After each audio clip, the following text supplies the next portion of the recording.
ಶರಣಾರ್ಥಿ.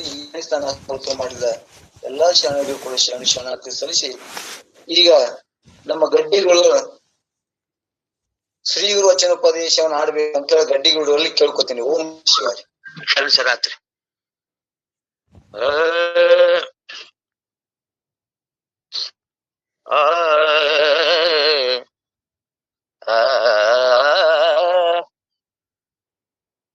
ಶ್ರೀ ಗುರು ವಚನೋಪದೇಶವಾಲಿಸಿ, ಶ್ರೀ ಗುರು ವಚನೋಪದೇಶವಾಲಿಸಿ, ದಾಗಳಹುದು ನರರಿಗೆ ಮುಕುತಿ, ದಾಗಳಹುದು ನರರಿಗೆ ಮುಕುತಿ. ದುರಿತ ಕರ್ಮವನೊಲ್ಲದಿರು ಪುಣ್ಯವನೇ ಮಾಡು, ಹರನಡಿ ಹಿಡಿ ಶಾಂತ ರೊಡನಾಡು. ಕರುಣವಿರಲಿ ಜೀವನೊಳು ನೀತಿ ವಿಧನಾಗು, ಪೊರೆ ಪೋದಿದರನೆಂದು ಬೆಸೆಸುವ. ಶ್ರೀ ಗುರು ವಚನೋಪದೇಶ ಆಲಿಸಿದಾಗಳ ಹುದು ನರರಿಗೆ ಮುಕುತಿ. ನಿಂದಿಸಿ ನುಡಿಯದಿರು ಆರನು ಮನಸ್ಸಿಗೆ ಬಂದಂತೆ ನಡೆಯದಿರು ಇಹದಲ್ಲಿ. ಕೊಂದು ಒಡೆಯದಿರು ಕಾಮಾದಿಗಳನ್ನು ಜಯಿಸು, ಕೈ ಪಿಡಿದನು ಗ್ರಹಿಸುವ. ಶ್ರೀ ಗುರು ವಚನೋಪದೇಶವ ಆಲಿಸಿದಾಗಳಗುವುದು ನರರಿಗೆ ಮುಕುತಿ. ಭವಮಾಲೆ ಗಳಿಸು ಪೂಸಿಯದಿರೆಡರು ಬಂದು, ಕವಿಯ ಲಂಜದಿರು ಸಂಪದದೋಳು. ತವೆ ಮರವಳಿದಿರು ತತ್ವ ಸಂತತಿಯನ್ನು ವಿವರಿಸಿ ನೋಡೆಂದು ಅರಹುವ. ಶ್ರೀ ಗುರು ವಚನೋಪದೇಶವ ಆಲಿಸಿದಾಗಳಗುವುದು ನರರಿಗೆ ಮುಕುತಿ. ಬಳಸದಿರು ಅದ್ವೈತವನು ಬಾಯದಲ್ಲಿ ನಿನ್ನೋಳ್ ಏಕೋ ಭಾವನೆ ಒಡಗೂಡು. ತಿಳಿದು ಸಮಯ ನಿಷ್ಠೆ ಗೆಲಿವೇದ ವಿಧ ಭಕ್ತಿಗಳನ್ನಗಲದಿರನ್ ಉಸರುವ. ವೇದ ವಿಧ ಭಕ್ತಿಗಳನ್ ಅಗಲದಿರೆಂದು ಉಸರುವ. ಶ್ರೀ ಗುರು ವಚನೋಪದೇಶವ ಆಲಿಸಿದಾಗಳ ಹುದು ನರರಿಗೆ ಮುಕುತಿ. ಆರು ನಾನೆಂದು ವಿಚಾರಿಸು ವಿಷಮ ಸಂಸಾರಿದನು ಕನಸೆಂದು ಅರಿಯೇ. ಮಾರಮರ್ದನ ಶಂಭುಲಿಂಗವ ನೊಲಿಸಿ ಗಂಭೀರ ಸುಖದೋ ಇರು ಎಂದು ಅರಹುವ. ಗಂಭೀರ ಸುಖದೋ ಇರು ಎಂದು ಅರಹುವ.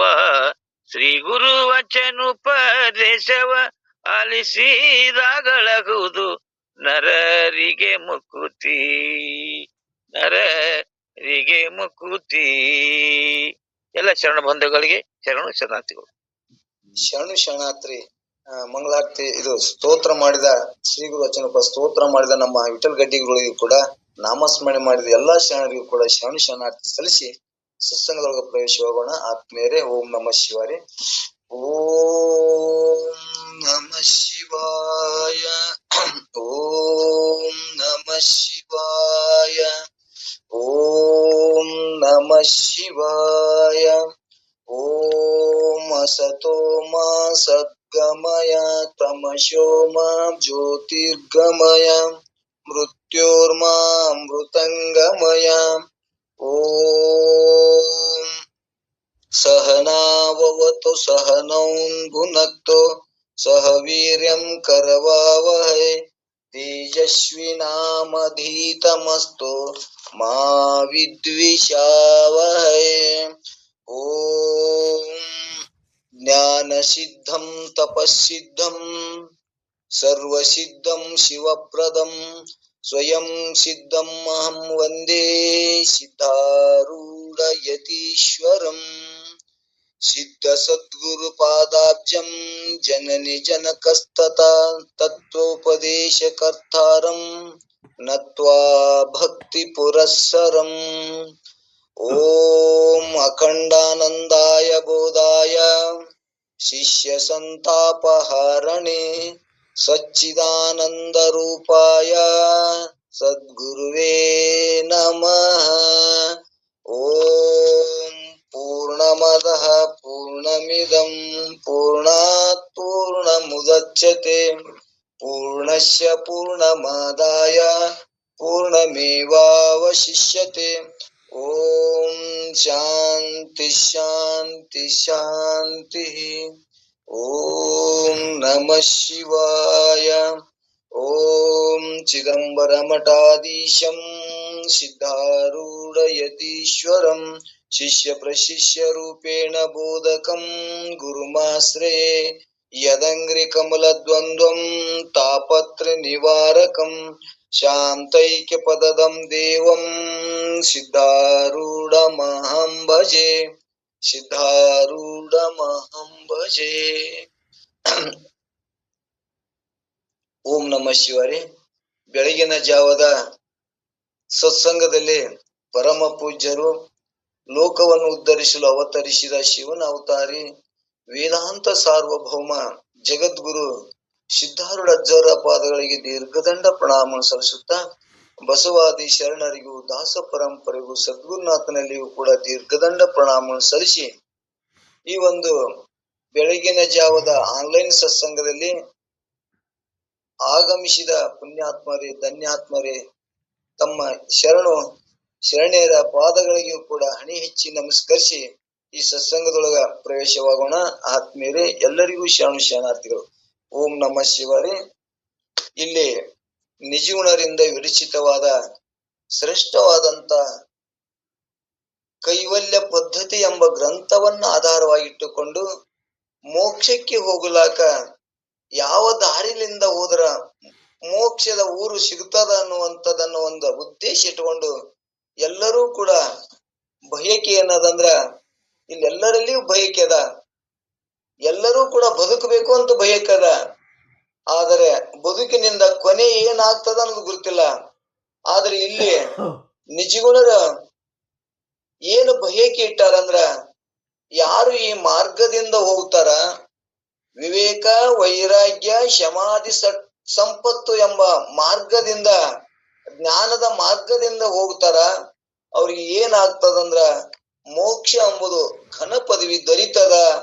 ಮೋಕ್ಷ ಅಂದ್ರ ಸರ್ವ ದುಃಖಗಳ ನಿವೃತ್ತಿ, ಪರಮಾನಂದ ಪ್ರಾಪ್ತಿ, ಇದರ ಪ್ರಯೋಜನ. ಕೈವಲ್ಯ ಪದ್ಧತಿ ಕೇಳಿದ್ರೆ ಏನ್ ಪ್ರಯೋಜನಪ್ಪ, ಇಷ್ಟು ದಿನ ಕೇಳಿದ್ರೆ ಏನ್ ನಿಮಗ್ ಪ್ರಯೋಜನ ಆಯ್ತು ಅಂತ ಸಹಜಿಕ ನಮಗ್ ಕೇಳ್ತಾರ.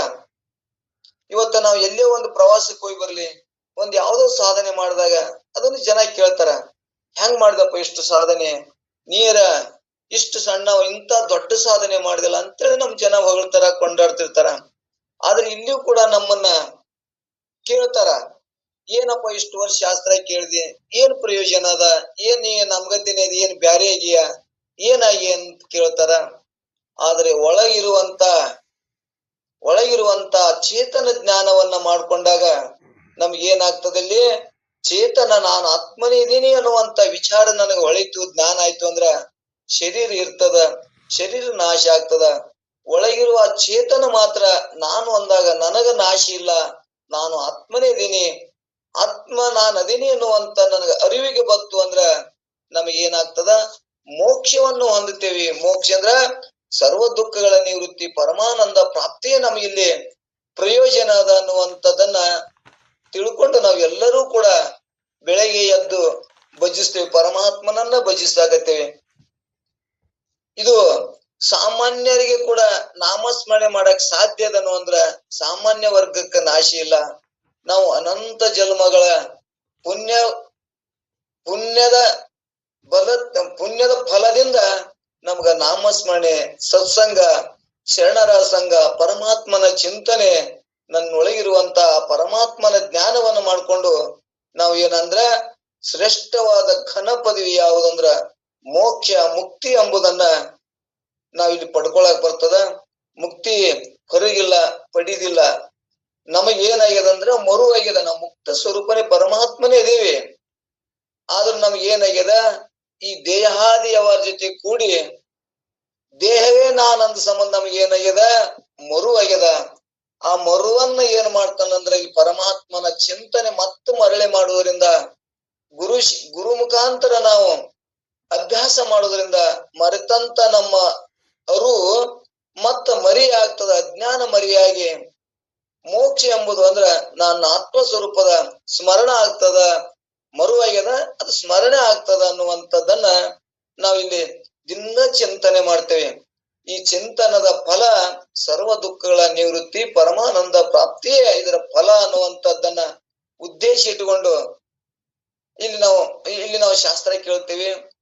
ಇಲ್ಲಿ ಇನ್ನೊಂದು ಏನು ವಿಶೇಷ ಬರ್ತದಂದ್ರ, ನಾವು ಅನೇಕ ರೀತಿ ಶರಣರು, ಸಂತರು, ಮಹಾತ್ಮರು ಒಂದೊಂದು ರೀತಿಯಿಂದ ಇವತ್ತು ಸಿದ್ದೇಶ್ವರ ಸ್ವಾಮಿಗಳು ಉದಾಹರಣೆ ತಗೊಂಡ್ರ, ಸಿದ್ದೇಶ್ವರ ಸ್ವಾಮಿಗಳು ಬಹಳ ಚಂದ ಹೇಳ್ತಿದ್ರು. ಎಲ್ಲರಿಗೂ ಕೂಡ ಸಿದ್ದೇಶ್ವರ ಸ್ವಾಮಿಗಳಂಗ ಯಾರಿಗೂ ಹೇಳಕ್ ಬರುದಿಲ್ಲಪ್ಪ, ಬಹಳ ಚಂದ ಹೇಳ್ತಿದ್ರು, ಅವ್ರಂಗ ನಮಗ ಆಗುದಿಲ್ಲ ಅಂತೇಳಿ ಬಹಳ ಮಂದಿ ಅದನ್ನ ಪ್ರಯತ್ನ ಮಾಡಕ್ ಹೋಗಿದ್ದಿಲ್ಲ.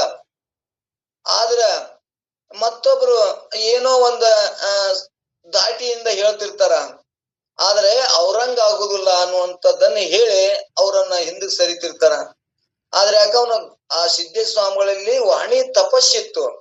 ಅವ್ರು ಹೇಳ ಮುಂದ ವೃತ್ತಿಯನ್ನ ಶಾಂತ ಮಾಡಿ ಎಲ್ಲರನ್ನೂ ಕೂಡ ಎಲ್ಲಿಗೆ ಹೋಯ್ತಿದ್ರಂದ್ರ ಆ ನಿರ್ವಿಷಯ ಕಡೆ ಹೋದ ಎಲ್ಲರಿಗೂ ಶಾಂತ ಆಗ್ತಿತ್ತು. ಆದ್ರೆ ಸಾಮಾನ್ಯರು ಹೇಳ ಮುಂದ ಅವರು ಅದೇ ಮಾತು ಹೇಳ್ತಿರ್ತಾರ, ಅವರಲ್ಲಿ ತಪಸ್ಸಿನ ಬಲ ಇರುದಿಲ್ಲ. ಆದ್ರ ಇವ್ರು ಈ ಸೂತ್ರವನ್ನ ತಿಳಿಸಿಕೊಡ್ತಿರ್ತಾರ. ಯಾರು ಸಿದ್ದೇಶ್ವರ ಸ್ವಾಮಿಗಳು ಏನ್ ಹೇಳಿದ್ರು ಆ ಸೂತ್ರವನ್ನ ಇವ್ರು ತಿಳಿಸಿಕೊಡ್ತಿರ್ತಾರ. ಇದನ್ನ ತಿಳಿಯದೆ ವಿಚಾರ ಮಾಡ್ಲಾರ್ದೆ ಅವ್ರು ಭಾರಿ ಹೇಳ್ತಿದ್ರು ಅನ್ನುವಂಥದ್ದನ್ನ ಅವರ ವಾಣಿ ಹಂಗ ನಾವ್ ಯಾರಿಗೂ ಆಗಂಗಲ್ಲ, ಹೇಳಂಗಿಲ್ಲ ಅಂತೇಳಿ ಬಹಳ ಮಂದಿ ಅವ್ರಿಗೆ ಇಷ್ಟೇ ಸಾಧ್ಯ ಅಂತೇಳಿ ಹಿಂದಕ್ಕೆ ಸರಿತಾರ. ಆದ್ರೆ ಇಲ್ಲಿ ಏನ್ ಹೇಳ್ತದಂದ್ರ, ಯಾವ ರೀತಿಯಿಂದನೂ ಆಗ್ಲಿ, ಇವತ್ತ ಒಂದು ಸಕ್ಕರೆ ಗೊಂಬೆಯನ್ನ ಯಾವ ರೀತಿಯಿಂದಲೂ ಕಡಿಲಿ ಅದು ಶೀನಿ ಅದ. ಆದ್ರೆ ಅವಕ್ಕ ನಾಮರೂಪಗಳು ಬೇರೆ ಬೇರೆ ಅದಾವ. ತಲಿ ಶ್ರೇಷ್ಠ, ಕೈಯ ಕಾಲ ಮಧ್ಯಮ, ಕಾಲ ಕನಿಷ್ಠ ಅಂತ ನಾವಂತೇವಿ ನಾಮರೂಪಗಳನ್ನ ವಿಚಾರ ಮಾಡಿದಾಗ. ಆದ್ರ ಒಳಗಿಂದ ವಿಚಾರ ಮಾಡಿದಾಗ ಏನದ, ಅದು ಸಕ್ರಿನೇ, ಎಲ್ಲಿ ಕಡದರೂ ಶೀನಿ ಅದ. ಅದಕ್ಕೆ ಯಾರೇ ಹೇಳಿ ಆ ಒಳಗಿನ ಗೂಢಾರ್ಥವನ್ನು ತಿಳಿಯುವುದಕ್ಕಾಗಿ ಸಿದ್ದೇಶ್ವರ ಏನ್ ಹೇಳಿದ್ರು, ನೀನು ಬ್ರಹ್ಮ ಸ್ವರೂಪನಿದೆಯಪ್ಪ ಅನ್ನುವಂಥದ್ದನ್ನು ಹೇಳಿದ್ರು. ಆ ಬ್ರಹ್ಮ ನಾನೇ ಹಂಗಾಕಿನಂತ ಯಾರು ವಿಚಾರ ಮಾಡ್ಲಿಲ್ಲ. ಆದ್ರೆ ಅವ್ರು ಭಾರಿ ಹೇಳಿದ್ರು ಅನ್ನುವಂಥದ್ದನ್ನ ಬಹಳ ಮಂದಿ ಜ್ಞಾನದಿಂದ ವಂಚಿತರಾಗ್ತಾರ. ಯಾವಾಗ ಸಿದ್ದೇಶ್ವರ ಸ್ವಾಮಿಗಳು ಏನ್ ಹೇಳಿದ್ರು ಅನ್ನುವಂಥದ್ದನ್ನ ನಾವು ತಿಳ್ಕೊಳಕ್ ಹೋದೇವಂದ್ರ ಅವಾಗ ನಾವು ಕೂಡ ಸಿದ್ದೇಶ್ವರ ಸ್ವಾಮಿಗಳು ಅನುಭವಿಸಿದ ಜ್ಞಾನವನ್ನು ನಾವು ಅನುಭವಿಸಕ್ ಬರ್ತದ ಅನ್ನುವಂಥದ್ದನ್ನ ಉದ್ದೇಶ ಇಟ್ಕೊಂಡು ನಾವು ಸತ್ಸಂಗ ಕೇಳ್ಬೇಕು. ಬರೀ ಅವ್ರಂಗೆ ನಮ್ಗೆ ಯಾಕೆ ಸಾಧ್ಯ ರೀ, ಅವರಿಗೆ ಸಾಧ್ಯ ಅನ್ನುವಂಥದ್ದನ್ನ ಭಾವ ತೆಗೆದು ನಮಗೂ ಕೂಡ ಸಾಧ್ಯ ಅದ, ನಮಗೂ ಪರಮಾತ್ಮ ನೆನ್ಸಕ್ ನಮಗೂ ಬರ್ತದ, ನಾವು ಆ ಪರಮಾತ್ಮನನ್ನ ಚಿಂತನೆ ಮಾಡಿ ನಮಗೂ ಮೋಕ್ಷ ಹೊಂದಕ್ ಬರ್ತದ ಅನ್ನುವಂಥದ್ದನ್ನ ಸಂಕಲ್ಪ ಇಟ್ಟುಕೊಂಡು ನಾವೆಲ್ಲರೂ ಕೂಡ ಪರಮಾತ್ಮನನ್ನ ಸ್ಮರ್ಸಾಕತ್ತೀವಿ. ಸ್ಮರಿಸೋಣ. ಏನಂತೇಳಿ, ಹರನಾಮವನ್ನು ಬಿಡದೆ ಜಪಿಸಬಲ್ಲವರ ಭವ ಮರಣ ಮಾಯಾ ಕರ್ಮ ಮಲಪಾಶ ಬಂದ ದುರಿತ ಸಂಸಾರ ಸಂತಾಪ ಸಂಜಯ ಒಳಿದು ವರ ಭೋಗ ಮೋಕ್ಷಬಹುದು, ಮೋಕ್ಷ ಆಗ್ತದ ಅನ್ನುವಂಥದ್ದನ್ನ ಇಲ್ಲಿ ಎಲ್ಲರಿಗೂ ಮೋಕ್ಷ ಆಗ್ತದ. ಯಾರು ಈ ಪರಮಾತ್ಮನ ಚಿಂತನೆ, ಸಾಧನೆ, ಸತ್ಸಂಗ, ಗುರುವಿನ ಮುಖಾಂತರ ಜ್ಞಾನವನ್ನು ಪಡ್ಕೋತಾರ, ಇಲ್ಲಿ ಎಲ್ಲರಿಗೂ ಮೋಕ್ಷ ಆಗ್ತದ ಅನ್ನುವಂಥದ್ದು ಹೇಳ್ಕೊತ ಬಂದಾರ. ನಾವೇನ್ ಮಾಡ್ತೇವಿ, ಅವ್ರಂಗ ನಮಗ ಆಗುದಿಲ್ರಿ, ಅವ್ರು ಭಾರಿ ಹೇಳ್ತಿದ್ರಿ, ಹೇಳೋದ್ ಕಡೆ ಲಕ್ಷ್ಯ ಇಲ್ಲ. ಅವ್ರು ಏನ್ ಹೇಳಿದ್ರು ಅನ್ನುವಂಥದ್ದನ್ನ ನಾವು ಲಕ್ಷ್ಯ ಕೊಟ್ಟೇವಂದ್ರ ನಮಗೂ ಕೂಡ ಮೋಕ್ಷ ಆಗ್ಲಕ್ಕ ಯಾವ ಅಡ್ಡಿ ಇಲ್ಲ, ಯಾವ ತೊಂದರೆ ಇಲ್ಲ ಅನ್ನುವಂಥದ್ದನ್ನ ನಾವ್ ಇಲ್ಲಿ ಗಟ್ಟಿ ಮಾಡ್ಕೋಬೇಕಾಗಿದೆ. ಇದು ಅವ್ರಂಗ ನಮ್ಗ ಆಗೋದಿಲ್ರಿ, ಅವ್ರು ಬಹಳ ಚಂದ ಹೇಳ್ತಿದ್ರಿ, ಲಕ್ಷಾನುಗಟ್ಲೆ ಮಂದಿ ಕೂಡ್ತಿದ್ರಿ ಅನ್ನುವಂಥದ್ದನ್ನ ಅನ್ನೋದಕ್ಕಿಂತ ಅವ್ರು ಏನ್ ಹೇಳಿದ್ರು, ಯಾರು ಏನು ತಿಳ್ಕೊಂಡ್ರು ಆ ತಿಳಿಯುವುದರಿಂದ ಮಾತ್ರ ದುಃಖ ನಿವೃತ್ತಿ ಆಗ್ತದ. ಅವ್ರು ಭಾರಿ ಹೇಳಿದ್ರಪ್ಪ ಅಂತ ಹೊಗಳಿದ್ರೆ ನಮ್ಗ ಅದ್ರ ಏನು ಫಲ ಆಗೋದಿಲ್ಲ. ಅವ್ರು ಏನ್ ಹೇಳಿದ್ರು ಆ ಹೇಳಿದಂತೆ ನಾವು ಆಚರಣೆ ಒಳಗ್ ಬಂದು ನಡೆದೇವಂದ್ರ ಆ ಸಿದ್ದೇಶ್ವರ ಸ್ವಾಮಿಗಳ ಮಾತನ್ನ ನಾವು ಗೌರವ ಕೊಟ್ಟಂಗ, ನಾವು ಅವರೇ ಆದಂಗ.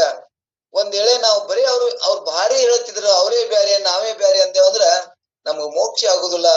ಅವ್ರಿಗೆ ಹಾಕಿಕೊಟ್ಟ ದಾರಿಯಲ್ಲಿ ನಾವು ನಡೆದೇವಂದ್ರ ಎಲ್ಲರೂ ನಾಮಸ್ಮರಣೆ, ಪರಮಾತ್ಮನ ಚಿಂತನೆ, ಅಂತಃಕರಣ ಶುದ್ಧ ಮಾಡ್ಕೊಂಡು ಅಂತಃಕರಣ ಶುದ್ಧದಿಂದ ಜ್ಞಾನದ ದ್ವಾರ, ಅಂತಃಕರಣ ಶುದ್ಧದಿಂದ ಜ್ಞಾನದ ದಾರಿ ಮ್ಯಾಗ ಹೋದೇವು ಅಂದ್ರ, ಜ್ಞಾನವನ್ನು ತಿಳ್ಕೊಂಡೇವು ಅಂದ್ರ ನಮಗೂ ಮೋಕ್ಷ ಆಗ್ಲಕ ಯಾವ ಅಡ್ಡಿ ಇಲ್ಲ ಅನ್ನುವಂಥದ್ದನ್ನ ಇಲ್ಲಿ ಸ್ಪಷ್ಟ ಮಾಡಕ ಇಲ್ಲಿ ಹೇಳ್ಕೊತ ಹೊಂಟಾರ.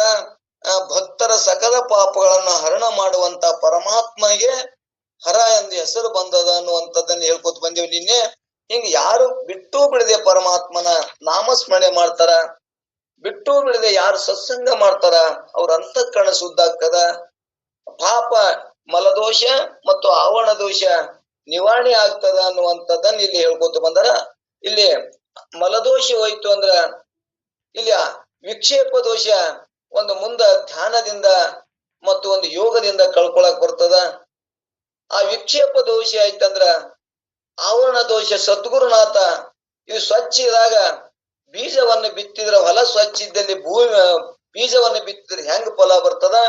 ಸದ್ಗುರುನಾಥ ಆವರಣ ದೋಷವನ್ನ ನಮಗ ಒಳಗ್ ಬೆಳಕೈತಿ, ಮ್ಯಾಗ ಒಂದು ಪುಟ್ಟಿ ಹಾಕಿರ್ತೇವೆ, ಆ ಪುಟ್ಟಿ ಒಂದು ಡೆಬ್ಬಿ ಮುಚ್ಚಿರ್ತೇವೆ, ಆದ್ರ ಒಳಗೆ ದ್ವೀಪ ಇದ್ರೂ ಕೂಡ ಅದು ಹೆಂಗ ನಮ್ಗೆ ದೀಪದ ಕಾಣುವುದಿಲ್ಲ. ಸದ್ಗುರುನಾಥ ನೋಡಪ್ಪ, ಈ ದೇಹಾದಿ ವ್ಯವಹಾರಗಳು ನಿನಗಿಲ್ಲ, ನೀನು ಆತ್ಮನೇದೀನಿ, ಚೇತನ ಸ್ವರೂಪನೇದೀನಂತ ಚೇತನ ಜ್ಞಾನ ಮಾಡಿಕೊಟ್ಟಾಗ ಆ ಆವರಣ ಅಂದ್ರೆ ಮ್ಯಾಗ ಮುಚ್ಚಿದಂತ ಆ ಡೆಬ್ಬಿ ಅಹಂಕಾರ ತೆಗದ್ನಂದ್ರ ನಾನೇನದೀನಿ ಸ್ವಯಂ ಪ್ರಕಾಶ, ಆತ್ಮನೇ ಅದೀನಿ, ನಾನು ಸ್ವಯಂ ಪ್ರಕಾಶ ಅದೀನಿ, ನಾನು ಸದ್ರೂಪ ನಾನೇ ಅದೀನಿ, ನಾನು ಸುಖ ಸ್ವರೂಪನದೀನಿ ಅನ್ನುವಂಥದ್ದನ್ನ ನಮಗ ಆವರಣ ದೋಷವನ್ನ ಸದ್ಗುರುನಾಥ್ ತೆಗಿತಾನ ಅನ್ನುವಂಥದ್ದನ್ನ ಈ ಭಾವ ಇಟ್ಟುಕೊಂಡು ನಾವು ದಿನ ಸತ್ಸಂಗ ಮಾಡಿದ್ರ ನಾವು ಕೂಡ ಮೋಕ್ಷವನ್ನು ಹೊಂದ್ತೀವಿ. ನಮ್ಮ ಪ್ರಪಂಚವು ಕೂಡ ಸುಂದರವಾಗ್ತದ. ನಮಗ ಇನ್ನೊಂದು ಏನು ಮಹತ್ವ ಆಗ್ತದಂದ್ರ ಈ ಭವಕ್ಕೆ ಬರುದು ತಪ್ತದ ಅನ್ನುವಂಥದ್ದನ್ನು ಉದ್ದೇಶ ಇಟ್ಕೊಂಡು ನಾವು ಇಲ್ಲಿ ಕೇಳ್ಕೋತ ಹೊಂಟಿವಿ. ನಿನ್ನೆ ದಿವಸ ಹರನಾಮವನ್ನು ನೋಡಿದ್ರೆ ಏನೇನಾಗ್ತದ ಅನ್ನುವಂಥದ್ದನ್ನ ಶಿವ, ಮಹಾದೇವ, ಶಂಕರ, ಸರ್ವ ಪಾರ್ವತಿ, ಧವ, ನಂದಿವಾಹ, ಪರಮಾತ್ಮನ ಹೆಸರುಗಳು ಎಲ್ಲವೂ ಕೂಡ ನಿನ್ನೆ ಕೇಳ್ಕೊತ ಬಂದೇವಿ. ಅವಾಗ ಏನೇನಂದ್ರ ಪಾದಾಂಬುಜ, ನಗಚಾಪ, ನಿರ್ಮಲ, ನಿರಾತಂಕ ಮತ್ತು ನೀಲಕಂಠ, ಭುವನೇಶ, ವಿಜಯ, ವೇದಾಂಗ, ವೇದಗಳನ್ನ ತಿಳಿದವನು, ವೇಸ್ರ ಸುಖ, ಪವಮಾನ, ಪಂಚಮುಖ, 5 ಮುಖಗಳು, 5 ಪರಮಾತ್ಮ ಮುಂದೆ ಬರ್ತದ. ಓಂಕಾರ ಉಳ್ಳಂತ ಪರಮಾತ್ಮಗ 5 ಮುಖಗಳು ಅಂದ್ರೆ ಪಂಚಮಹಾಭೂತಗಳು, 5 ಅಕ್ಷರಗಳು. ಓಂ ನಮ ಶಿವ ಎಂಬ ಅಕ್ಷರದೊಳಗೆ 5 ಭೂತಗಳು ಅಡಕಾಗ್ಯಾವ ಅನ್ನುವಂಥದನ್ನ ನಾವು ನಿನ್ನೆ ಕೇಳ್ಕೊಂಡು ಬಂದೇವಿ. ಪಂಚಮುಖ, ಪಶುಪತಿ, ಸಹಸ್ರಾಕ್ಷ, ಭವ, ಭರ್ಗ, ಬಶಿತಾಂಗ, ಬಾಳಲೋಂಚನೆ, ಮೇರು, ಕಾಮ, ಕರ್ಪದಿ ಎಂದು ಅನ್ನುವಂಥದನ್ನ ನಿನ್ನೆ ಕೇಳ್ಕೊಂಡು ಬಂದೇವೆ. ಇಲ್ಲಿ ಮುಂದೆ ಏನ್ ಹೇಳಿದ್ರಪ್ಪ ಅಂದ್ರೆ ಇಲ್ಲಿ ಪಂಚಮುಖ ಅಂದ್ರೆ 5 ಮುಖ ಉಳ್ಳವನು ಪರಮಾತ್ಮನಿಗೆ ಓಂ ಅಂತಾರ.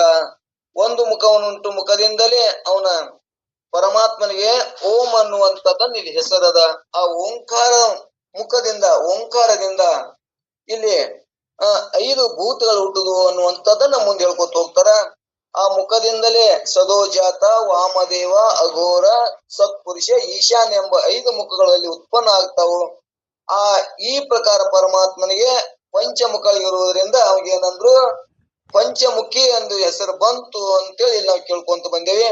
ಇನ್ನು ಪಶುಪತಿ, ಸೋಮ, ಶಾಂತ, ವಿರೂಪಾಕ್ಷ ಅನ್ನುವಂಥದ್ದನ್ನ 2ನೇ ನುಡಿ ಒಳಗೂ ಕೂಡ ಇಲ್ಲಿ ಪರಮಾತ್ಮನ ಹೆಸರುಗಳದಾವು ಅನ್ನುವಂಥದ್ದನ್ನ ನಿನ್ನೆ ಕೂಡ ನಾವು ಕೇಳ್ಕೋತ ಬಂದೇವಿ. ಇಲ್ಲಿ ಏನ್ ಹೇಳ್ತಾರಪ್ಪ ಅಂದ್ರ ಸೋಮ, ಶಾಂತ, ಭಯ, ವಿರೂಪಾಕ್ಷ, ಶುಭ, ರಾಮ, ಗಂಭೀರ, ಕಲ್ಯಾಣಿ, ಕೂಟಸ್ಥ, ಯುಗು, ವಾಮದೇವ, ಘೋರ, ಪಂಚಾಕ್ಷೆ, ಓಂಕಾರ, ಸತ್ಪುರುಷ, ರುದ್ರ, ಭದ್ರ, ಭೀಮ, ಸದೋಜಾತ, ಮೃಡ, ಮಹಾಕಾಲಜಿತ, ಕಾಮ, ಮೃತ್ಯುಂಜಯ, ಪುರಾತನ, ಪರಾತ್ಪರ, ನಿರಾಮಯಾನಂತ, ತೇಜೋರಾಶಿ, ಸರ್ವಜ್ಞ, ಶಾಶ್ವತ, ಕಪಾಲಿ ಎಂದು ಅನ್ನುವಂಥದ್ದನ್ನ ನಾವು ಕೇಳ್ಕೊತ ಬಂದೇವಿ. ಇಲ್ಲಿ ಸೋಮ ಅಂದ್ರೆ ಉಮಾ ಪಾರ್ವತಿಯ ಸಹಿತ ಆದಂತವನು. ಉಮಾ ಎಂದರೆ ಪಾರ್ವತಿಯೊಳಗೆ ಉಮಾ ಎಂದು ಹೆಸರು ಬಂತು ಅನ್ನುವಂಥದ್ದನ್ನ ಇಲ್ಲಿ ಕೇಳ್ಕೊಂಡು ಬಂದೇವಿ. ಯಾಕೆ ಬಂತು ಹೆಸರು ಅಂದ್ರ ಪಾರ್ವತಿಯು ಪರ್ವತರಾಜಿನಲ್ಲಿ ಉತ್ಪತ್ತಿ ಆದ ಕೂಡಲೇ ಸಣ್ಣಕ್ಕಿರಾಕಲೆ ಆ ಪರಮಾತ್ಮನನ್ನು ಒಲಿಸಬೇಕು ಅಂತೇಳಿ ಆಕಿ ತಪಸ್ಸನ್ನ ಮಾಡ್ತಾಳ ಅನ್ನುವಂಥದ್ದನ್ನ ಕೇಳ್ಕೊಂಡೇವೆ. ಆ ಕಾಲದಲ್ಲಿ ಆ ತಾಯಿಯಾದಂತ ಮೇಣಿಕೆಯು ಹೂ ಅಂದ್ರೆ ಮಗಳೇ, ಮಾ ಅಂದ್ರೆ ಬೇಡ, ಅಂದ್ರೆ ನೀನು ಸಣ್ಣವಳದಿ, ನಿನಗೆ ಸಣ್ಣವಳು ತಪಸ್ಸು ಮಾಡಕ ತ್ರಾಸ ಆಗ್ತದ, ಬೇಡ ಹೋಗ್ಬೇಡ ಅಂತ ಹೇಳಿದ್ರಿಂದ, ತಪಸ್ಸು ಮಾಡಕ್ ಹೋಗ್ಬೇಡ ಅಂತ ಹೇಳಿದ್ರಿಂದ ಆಕಿ ಏನ್ ಬತ್ತು, ಉಮಾ ಎಂದ ಹೆಸರು ಪ್ರಾಪ್ತಿ ಆಯ್ತು ಅಂತ ಹೇಳ್ಕೊತ ಬಂದಾರ. ಇಂಥ ಉಮಾ ಅಂದರೆ ಪಾರ್ವತಿಯ ಸಮೇತವಾಗಿರುವ ಪರಮೇಶ್ವರನಿಗೆ ಸೋಮ ಎಂದು ಹೆಸರು ಪ್ರಾಪ್ತಿ ಆಯ್ತು ಅನ್ನುವಂಥದ್ದನ್ನ ನಿನ್ನೆ ಕೇಳ್ಕೊತ ಬಂದೇವೆ. ಮತ್ತು ವಿರೂಪಾಕ್ಷ, ಇಲ್ಲಿ ಸೋಮ ಶಾಂತಭಯ ವಿರೂಪಾಕ್ಷ ವಿಷವರಾಮ ಗಂಭೀರ ಕಲ್ಯಾರಿ ಕೂಟಸ್ಥ. ಇಲ್ಲಿ ವಿರೂಪಾಕ್ಷ ಅಂದ್ರ ಪರಮಾತ್ಮಗ 3 ಕಣ್ಣು ನೇತ್ರ ಉಳ್ಳವನೇ ಎನ್ನುವಂಥದ್ದನ್ನು ನಾವು ಕೇಳ್ಕೊಂಡು ಬಂದೇವೆ. ಅವು ಯಾವ ಅಂದ್ರ, ಒಂದು ಚಂದ್ರ ನೇತ್ರ, ಒಂದು ಅಗ್ನಿ ನೇತ್ರ, ಒಂದು ಸೂರ್ಯ ನೇತ್ರ ಅನ್ನುವಂಥದ್ದನ್ನು ಇಲ್ಲಿ 3 ಕಣ್ಣುಗಳು ಉಳ್ಳವನೇ ಅಂತ ಹೇಳ್ಕೊತ ಬಂದಾರ. ಒಂದು ಚಂದ್ರ ನೇತ್ರ, ಒಂದು ಅಗ್ನಿ ನೇತ್ರ. ಚಂದ್ರ ನೇತ್ರವು ತಂಪನ್ನು ಉಂಟು ಮಾಡುತ್ತದೆ, ಸೂರ್ಯ ನೇತ್ರವು ಪ್ರಕಾಶವನ್ನು ಉಂಟು ಮಾಡುತ್ತದೆ, ಅಗ್ನಿ ನೇತ್ರ ಸುಡತಕ್ಕ ನೇತ್ರದಿಂದ ಕೂಡಿರುತ್ತದೆ. ವಿರೂಪಾಕ್ಷ ಆಗಿರುವಂತ 3 ನೇತ್ರಗಳಿಂದ ಕೂಡಿದ ಮೂಲಕ ಇವನಿಗೆ ವಿರೂಪಾಕ್ಷ ಎಂದು ಪ್ರಾಪ್ತಿ ಆಯ್ತು ಅಂತ ತಿಳ್ಕೊತ ಬಂದಾರ. ಒಂದು ತಂಪು, ಒಂದು ಪ್ರಕಾಶ, ಒಂದು ಸುಡುತನ. ಈ 3 ಕಣ್ಣು ಉಳ್ಳವನಿಗೆ ಮುಕ್ಕಣ್ಣ ವಿರೂಪಾಕ್ಷ ಅಂದ್ರೆ ಅಕ್ಷಯ ಅಂದ್ರೆ ಕಣ್ಣ. ಈ 3 ಕಣ್ಣು ಉಳ್ಳವನಿಗೆ ವಿರೂಪಾಕ್ಷ ಅಂತ ಇಲ್ಲಿ ಹೇಳ್ಕೋತ ಬಂದಾರ. ಇಲ್ಲಿ ಸಗುಣದೊಳಗ ಪರಮಾತ್ಮ ಏನೇನು ಕಥೆಗಳು ಹೇಳ್ಕೋತ ಹೋಗ್ತಾರ. ಅವು ಎಲ್ಲವೂ ಕೂಡ ಸಗುಣ ಮಂದಿಗೆ ಅಂದ್ರ, ಇಲ್ಲಿ ಸಗುಣ ಅಂದ್ರ ಒಂದು ಆಕಾರ ಕಾಣುವಂತ ಪರಮಾತ್ಮನಿಗೆ ರೂಪಗಳನ್ನ ಕಥೆಗಳ ಮುಖಾಂತರ ತಿಳಿಸ್ಕೋತ ಹೋಗ್ತಾರ. ಅಂದ್ರೆ ಮೊದಲು ಭಕ್ತಿ ಮಾರ್ಗದೊಳಗ ಪರಮಾತ್ಮ ಮಹತ್ವ ಎಷ್ಟದ ಅನ್ನುವಂಥದ್ದನ್ನ ಇಲ್ಲಿ ಕೊಂಡಾಡ್ಬೇಕಾಗ್ಯದ.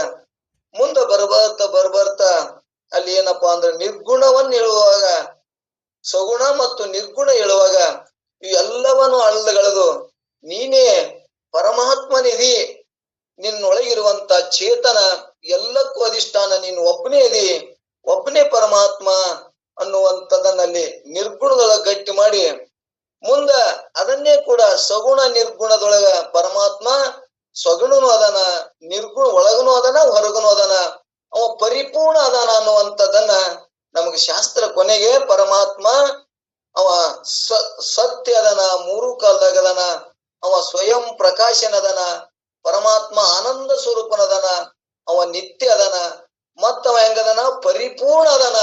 ಪರಿಪೂರ್ಣ ಅಂದ್ರ ಎಲ್ಲಾ ದೇಶದಾಗದಾನ, ಎಲ್ಲಾ ಕಾಲದಾಗದಾನ, ಎಲ್ಲಾ ವಸ್ತುದೊಳಗದಾನ.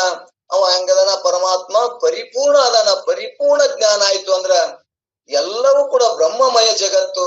ಸರ್ವಂ ಕಲ್ವಿದಂ ಬ್ರಹ್ಮ ಸತ್ಯಂ ಜ್ಞಾನಂ ಅನಂತಂ ಬ್ರಹ್ಮ. ಪರಮಾತ್ಮ ಆ ಬ್ರಹ್ಮ ಸ್ವರೂಪನೇ ಅದಾನ. ಅವ ಹೆಂಗದನ ಎಲ್ಲದರೊಳಗ ನಾನೇ ಇದೀನಿ ಅನ್ನುವಂತ ವಿಚಾರ ಬತ್ತು ಅಂದ್ರ, ಸಾವು ಶರೀರಕ್ಕದ, ನನಗ ಸಾವಿಲ್ಲ, ನಾನು ಅನಂತ ಯಾವಾಗಲಿದ್ದವ, ಸತ್ಯಂ ಜ್ಞಾನಂ ಅನಂತಂ ಬ್ರಹ್ಮ, ನಾನು ಬ್ರಹ್ಮ ಸ್ವರೂಪನಿದ್ದೀನಿ ಎನ್ನುವಂಥದ್ದನ್ನ ಇಲ್ಲಿ ನಮಗೊಂದು ಇವು ಸಗುಣದೊಳಗ ಬೇಕು. ಸಗುಣ ಗುರ್ತಾಗಬೇಕು. ಸಗುಣದಿಂದ ನಿರ್ಗುಣ ಜ್ಞಾನ ಆಗ್ತದ. ಬರೀ ನಾವು ನಿರ್ಗುಣ ಜ್ಞಾನ ಮಾಡ್ಕೊಂಡೇವಂದ್ರ ಸಗುಣದೊಳಗ ನಮ್ಗೆ ಏನಾಗ್ತದ, ಇವು ಎಲ್ಲಾ ಕತಿ ಹೇಳ್ತಾರಲ್ರಿ, ಪುರಾಣದ ಹಿಂಗ್ ಹೇಳ್ತಾರಲ್ಲ, ಇವ್ ಯಾಕೆ ಹೇಳ್ಬೇಕಾಗಿತ್ತು ಅಂತೇಳಿ ಹಿಂಗ್ ಪ್ರಶ್ನೆ ಬರ್ತದ.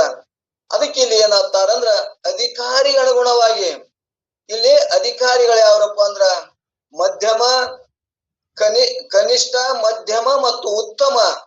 ಈ ಕನಿಷ್ಠ ಮಂದಿಗೆ ಏನಾಗ್ಬೇಕಪ್ಪ ಅಂದ್ರ ಇಲ್ಲಿ ದೇವ್ರದಾನ, ಇಲ್ಲಿ ಎಲ್ಲಾದ್ರಾಗೂ ತುಂಬಿಕೊಂಡಾನ.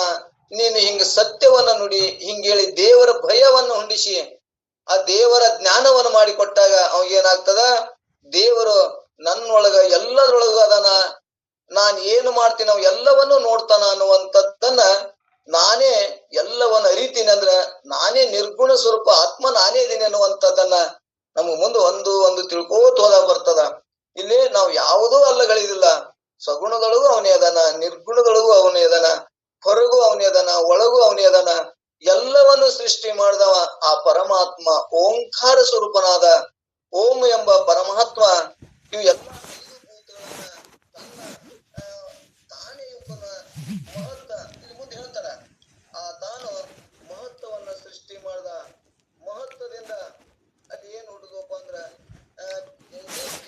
ಜೀವ ಮತ್ತು ಇಲ್ಲಿ ಇಲ್ಲಿ ಮೂರು ವಿಶ್ವ ಜೀವ ತೇಜಸ್ಯ ಪ್ರಾಜ್ಞೆ ಅಂತೇಳಿ ಇಲ್ಲಿ ತ್ವಂ ಪದಕ ಇದು ಆಯ್ತು. ತ್ವಂ ಪದಕ ಇಲ್ಲಿ ಪರಮಾತ್ಮ ತ್ವಂ ಪದ ಜ್ಞಾನ ಮಾಡಿಕೊಟ್ಟ. ಅಲ್ಲಿ ಪರಮಾತ್ಮ ಯಾರಪ್ಪ ಅಂದ್ರ ತತ್ ಪದದಲ್ಲಿ, ತತ್ ಪದ ಅಂದ್ರ ತತ್ ಅಂದ್ರ ಪರಮಾತ್ಮ, ತ್ವಂ ಅದು ಜೀವ. ಆ ತತ್ ಪದದಲ್ಲಿ ಏನಿಟ್ರು ಅಂದ್ರ ಅಲ್ಲಿ ಅವಾಗ ವಿರಾಟ ಹಿರಣ್ಯ ಗರ್ಭ ಈಶ್ವರನ ಪ್ರೇರಣೆಯಿಂದ ಇಲ್ಲಿ ಏನ್ ಮಾಡ್ತಾವಪ್ಪ ಅಂದ್ರೆ ಇಲ್ಲಿ ವಿಶ್ವ ಜೀವ ತೇಜಸ್ವಿ ಜೀವ ಪ್ರಾಜ್ಞೆ ಜೀವ ವ್ಯವಹಾರ ಮಾಡ್ತಾವ ಅನ್ನುವಂಥದ್ದನ್ನ ನಮಗ್ ಒಂದು ಶಾಸ್ತ್ರ ತಿಳಿಸ್ಕೋತ ಹೋಗ್ತಾರ.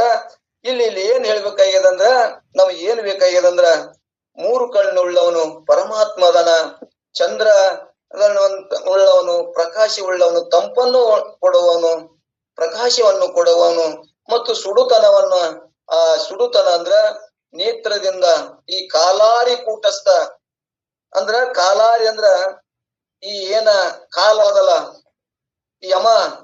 ಯಮ ಅಂತೂ ಏನ್ ಜಗತ್ತೇ ಅದಲ್ಲ, ಆ ಜಗತ್ತನ್ನು ಕೂಡ ನಾಶ ಮಾಡುವಂತ ಶಕ್ತಿ ಆ ಪರಮಾತ್ಮನಲ್ಲಿ ಅದ, ವಿರೂಪಾಕ್ಷನಲ್ಲಿ ಅದ ಅನ್ನುವಂಥದ್ದನ್ನ ಇಲ್ಲ ತಿಳ್ಕೋತ ಬಂದೇವಿ.